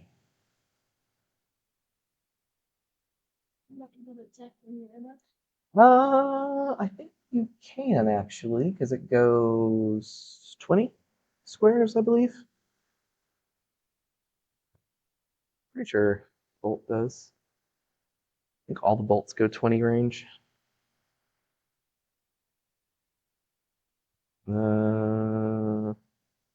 Yep, it has 20 square range, so yes, you can hit her from there. And if you want to move back further, you could hit her from even further, probably. Anybody want to add that? I don't really know. Let's see. 20 squares would be 6, 7, 8, 9, 10. Yeah, you could hit her from like way back there if you wanted. All right, so roll those 3 attacks. You do a Cult Barrage. Ooh, first crit, nice. 4, 4, 2, 2. So let's add those together. So you got 10 plus 2 plus 4 from your newly buffed up acuity. So that barely misses her with even the 4. But the crit does hit, but she's blocking, so she does not take the double damage. All right, so you do how much damage to her? It's 9 or 6 plus your intelligence of 5, intellect of 5. So is that 11? 11 points of damage. Chow chow to her. I've got to actually add up her health totals too. I'm going to keep very careful track of hers since it's important for y'all. Okay, so 11 damage. And was it physical damage or venomous damage? venomous. All right, so you, I'm going to toxic shot. Just kind of sears her shoulder. Clever. All right. Who's next? You see. Would I be able to hide over here or? Yeah. Okay. Your pillars of solitude. Yeah. All right. Go ahead. Roll that hard. Yeah. Success. All Okay. right. She cannot see you currently. Shoot. What? You could. Okay. I'm gonna use headshot. Awesome. I will say she is blocking, so you know it will be hard to hit with headshot, and she's actually pretty heavily armored. It may not seem like it at first, but you get the idea that this is a woman who knows how to defend herself, dodge, and she is actively blocking. So this might actually be the one time that accuracy is the better option. Yeah. Not to make your choices for you, but Yeah. Good. Got 2. that too. So let's add all that up. That's 2 plus Plus 12 weapon. 2 times physical. And plus. or not the damage, but the sorry, the to hit chance. It's going to be 10 from the accuracy bonus, plus your 5 from your technique. Did you put more in technique, or is it just the 5? I think I put more in technique. Let's take a look on your sheet. How much is it? That's new. Oh, you forgot to write it in. So Yeah. where did you add your extra 2 points? Do you remember? I think body, I think. I don't know. Or it wouldn't have been body. It would have been one of the subsets. I don't know. Did you just forget to do it? Yeah. We'll say you put it in technique. Sure. But we'll say you get plus 7 there. So 10 plus 7 is 17, plus your roll was 2. 2. Still did not hit her. Unfortunately, it was close. She is at 20 defense right now while blocking. Okay. So you do an accurate shot. Oh, wait, no. You forgot the plus 5 from sneaking. It does hit her. Yeah. So you see her raise her blade at the last second at the same shoulder you just hit. Oh, being a little tactical, are we? I love to see it. All right, so how much damage? Let's see. 2 times physical plus 12 weapon damage. For the accuracy shot? That's, You were thinking headshot, I think. Yeah. Should be physique plus 6. So Yeah. that's 4 plus 6, 10. Not bad. Yeah. You still have your second shot, Yeah. but you are no longer hiding. Flash there. Huh? Your lapel might do a red flash there. Oh yeah, it's getting close to dying. Well, when it ends, we shall end, but I think we can finish the combat before then. Yeah. All right. Right there. Kind of chill right there. Pick the. Do another attack, or? I'm gonna sit right there. Okay. Where everybody else. All right. Let them go first and then finish your attack later. I like it. All right. I'm deciding between admit defeat and coward Ooh. tactical chance. I like it. I like it. Um, You would definitely have to get closer for either of them to Right, finish right. on next turn, but you do have all that movement between now and then, so. right. So I could expend stamina to rush. Yep. So So go 12 squares. 1, 2, 3, 6, 7, 8, 9. 10, 11. There need to be one more over that way. Yeah. And then one more back. Back. Yeah, perfect. Okay. So, angry dwarf. All right. Then you go to use the challenge. Is that right? Or coward. Yeah, the coward challenge. Okay. Does that one recite instantly? I couldn't remember. It says recite instantly. Okay, so it does happen instantly. You don't have to wait till your next turn. All right, so I have to roll against it. Now, is the enemy taller than you, or just normal human? She's a normal human, but she is very buxom and broad-shouldered. Probably like 6'3". All right, so that does take effect. You challenge her, and she says, I accept, but I will prove I am no coward. Mhm. All right. Then I will start up on the heal harm chance, Mhm. but for harm. Okay. You do get to choose at the moment if it's harm or heal when it finishes. That's one nice thing about it. So awesome. So what small horde of animals is your harm going to be? I always love to hear that. I like squirrels personally, but everybody's got their preference. Yeah, I think mine would just be, I don't know, funky little rats. Little rats. Okay. Desney appreciates and approves of this. Wonder if my All enemy's right. over here. So you will have to get closer for that to hit on your next turn. Yeah, well, I'll move up. Okay. And I am also moving under the pretense that she's probably going to charge forward. Oh yeah, she's most definitely going to charge forward. Okay, sir. You have your last attack left. Yes, I am. Do a barrage. All right, you're just going to try to fish for that crit. Yeah, Let's see if you get a crit. got a 5. Keep rolling. Oh. Yeah, 2 more rolls. 4. 3. Awesome. So Yeah. Awesome. So no hits, unfortunately. You throw those 3 daggers at her, and she's just like, child's play. My turn. Yeah, your turn. You're about to die. All You right. see what we did the last round? You're about to see the dumbness that is a max level warrior. She is, in fact, a level 10 warrior. So, level Don't. Yeah. Well, you there. you know, kind of. Oh, no. Kind of. Oh no. So you are right here. You are here. You are here. And you are here. Oh no, we're crowded. So she moves her movement. 1, 2, 3, 4, 5, 6. Dashes. 1, 2, 3, 4, 5, 6. Wait, she's challenged though. She is. You're right here.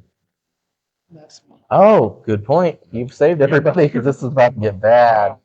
All right, so she gets to about right here. Was she so Yeah. scared? Leap strikes all the way from over there. So you just see her with her great sword coming down on you as hard as she can. Coming in like a wrecking ball. Better miss.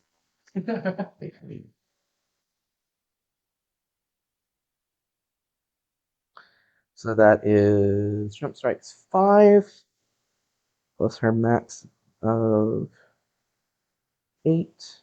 Her technique is 13 plus the attack. Wait, 5 from the attack, 7 from her accuracy. And I'm missing some somewhere. Oh, the roll. Duh. 2. So my brain's not working. 5, 7, 12, 14. 14 does not hit you. Yep, I'm 16. Right.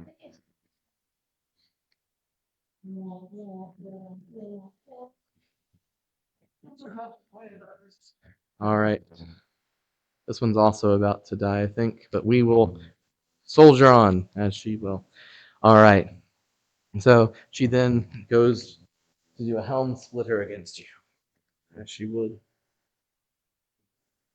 That hits for sure.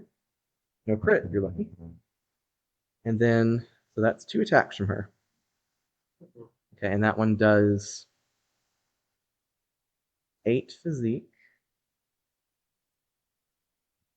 One splitter, 2 physique. Oh my goodness.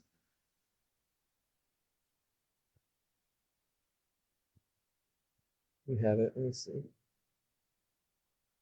I keep forgetting if it's 2 physique or 1. I think it's 2.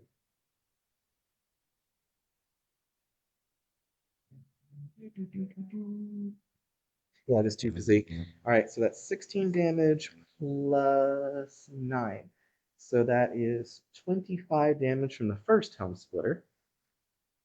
That she crushes you in. And it's still not been 10 minutes. Okay. And then she comes in with another helm splitter for her third attack, which hits, knocks you down.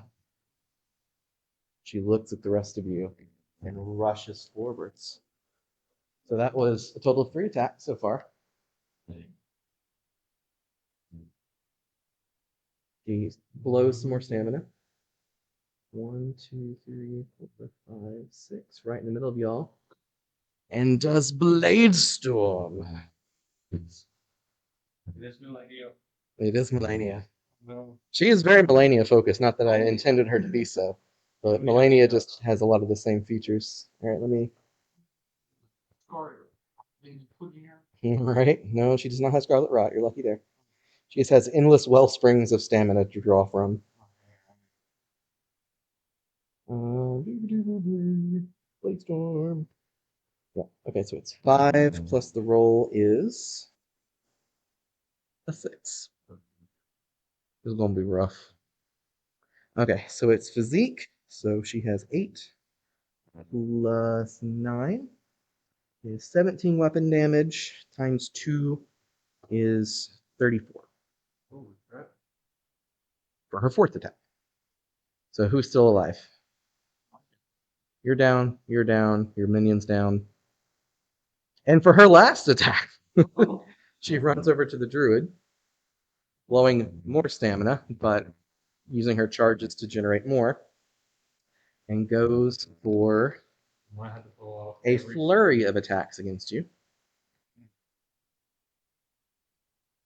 A 1, a 3, and a crit. So, damn, okay. Oh, dear. Let's see here. So, 3 plus her 7 is 10, does not hit you. You're 12, right? Yeah. Okay. So, she goes in for that first swing, barely whiffs, like you like feel it like that. Comes down for the second swing, you manage to like barely block it, and then she comes forward and just like that. And you take 8 physique plus 3 is 11, doubles to 22. And you have to make a resist or a endure save. Endure prevention roll, excuse me.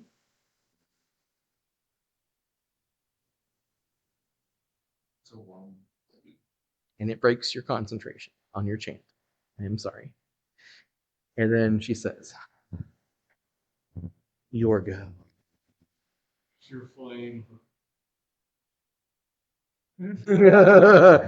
I yield. I yield. Ah, a fine choice. I can't do anything against that, man. So, you see why I am the matron now. I defend my crown once more. Are you not entertained? He starts strutting away. Picking up. Clarence, pause. When you guys get fully healed, everything's okay. And she says, you fought very well. I'll give you half the earnings. Take the 5,000 credits. Just 5,000? No, she cut you down. Boom, boom, boom. Cut you guys all down. And the only one left standing was your druid friend who yielded. So you guys gave up, unfortunately. It was an awesome fight, though. You guys did really well.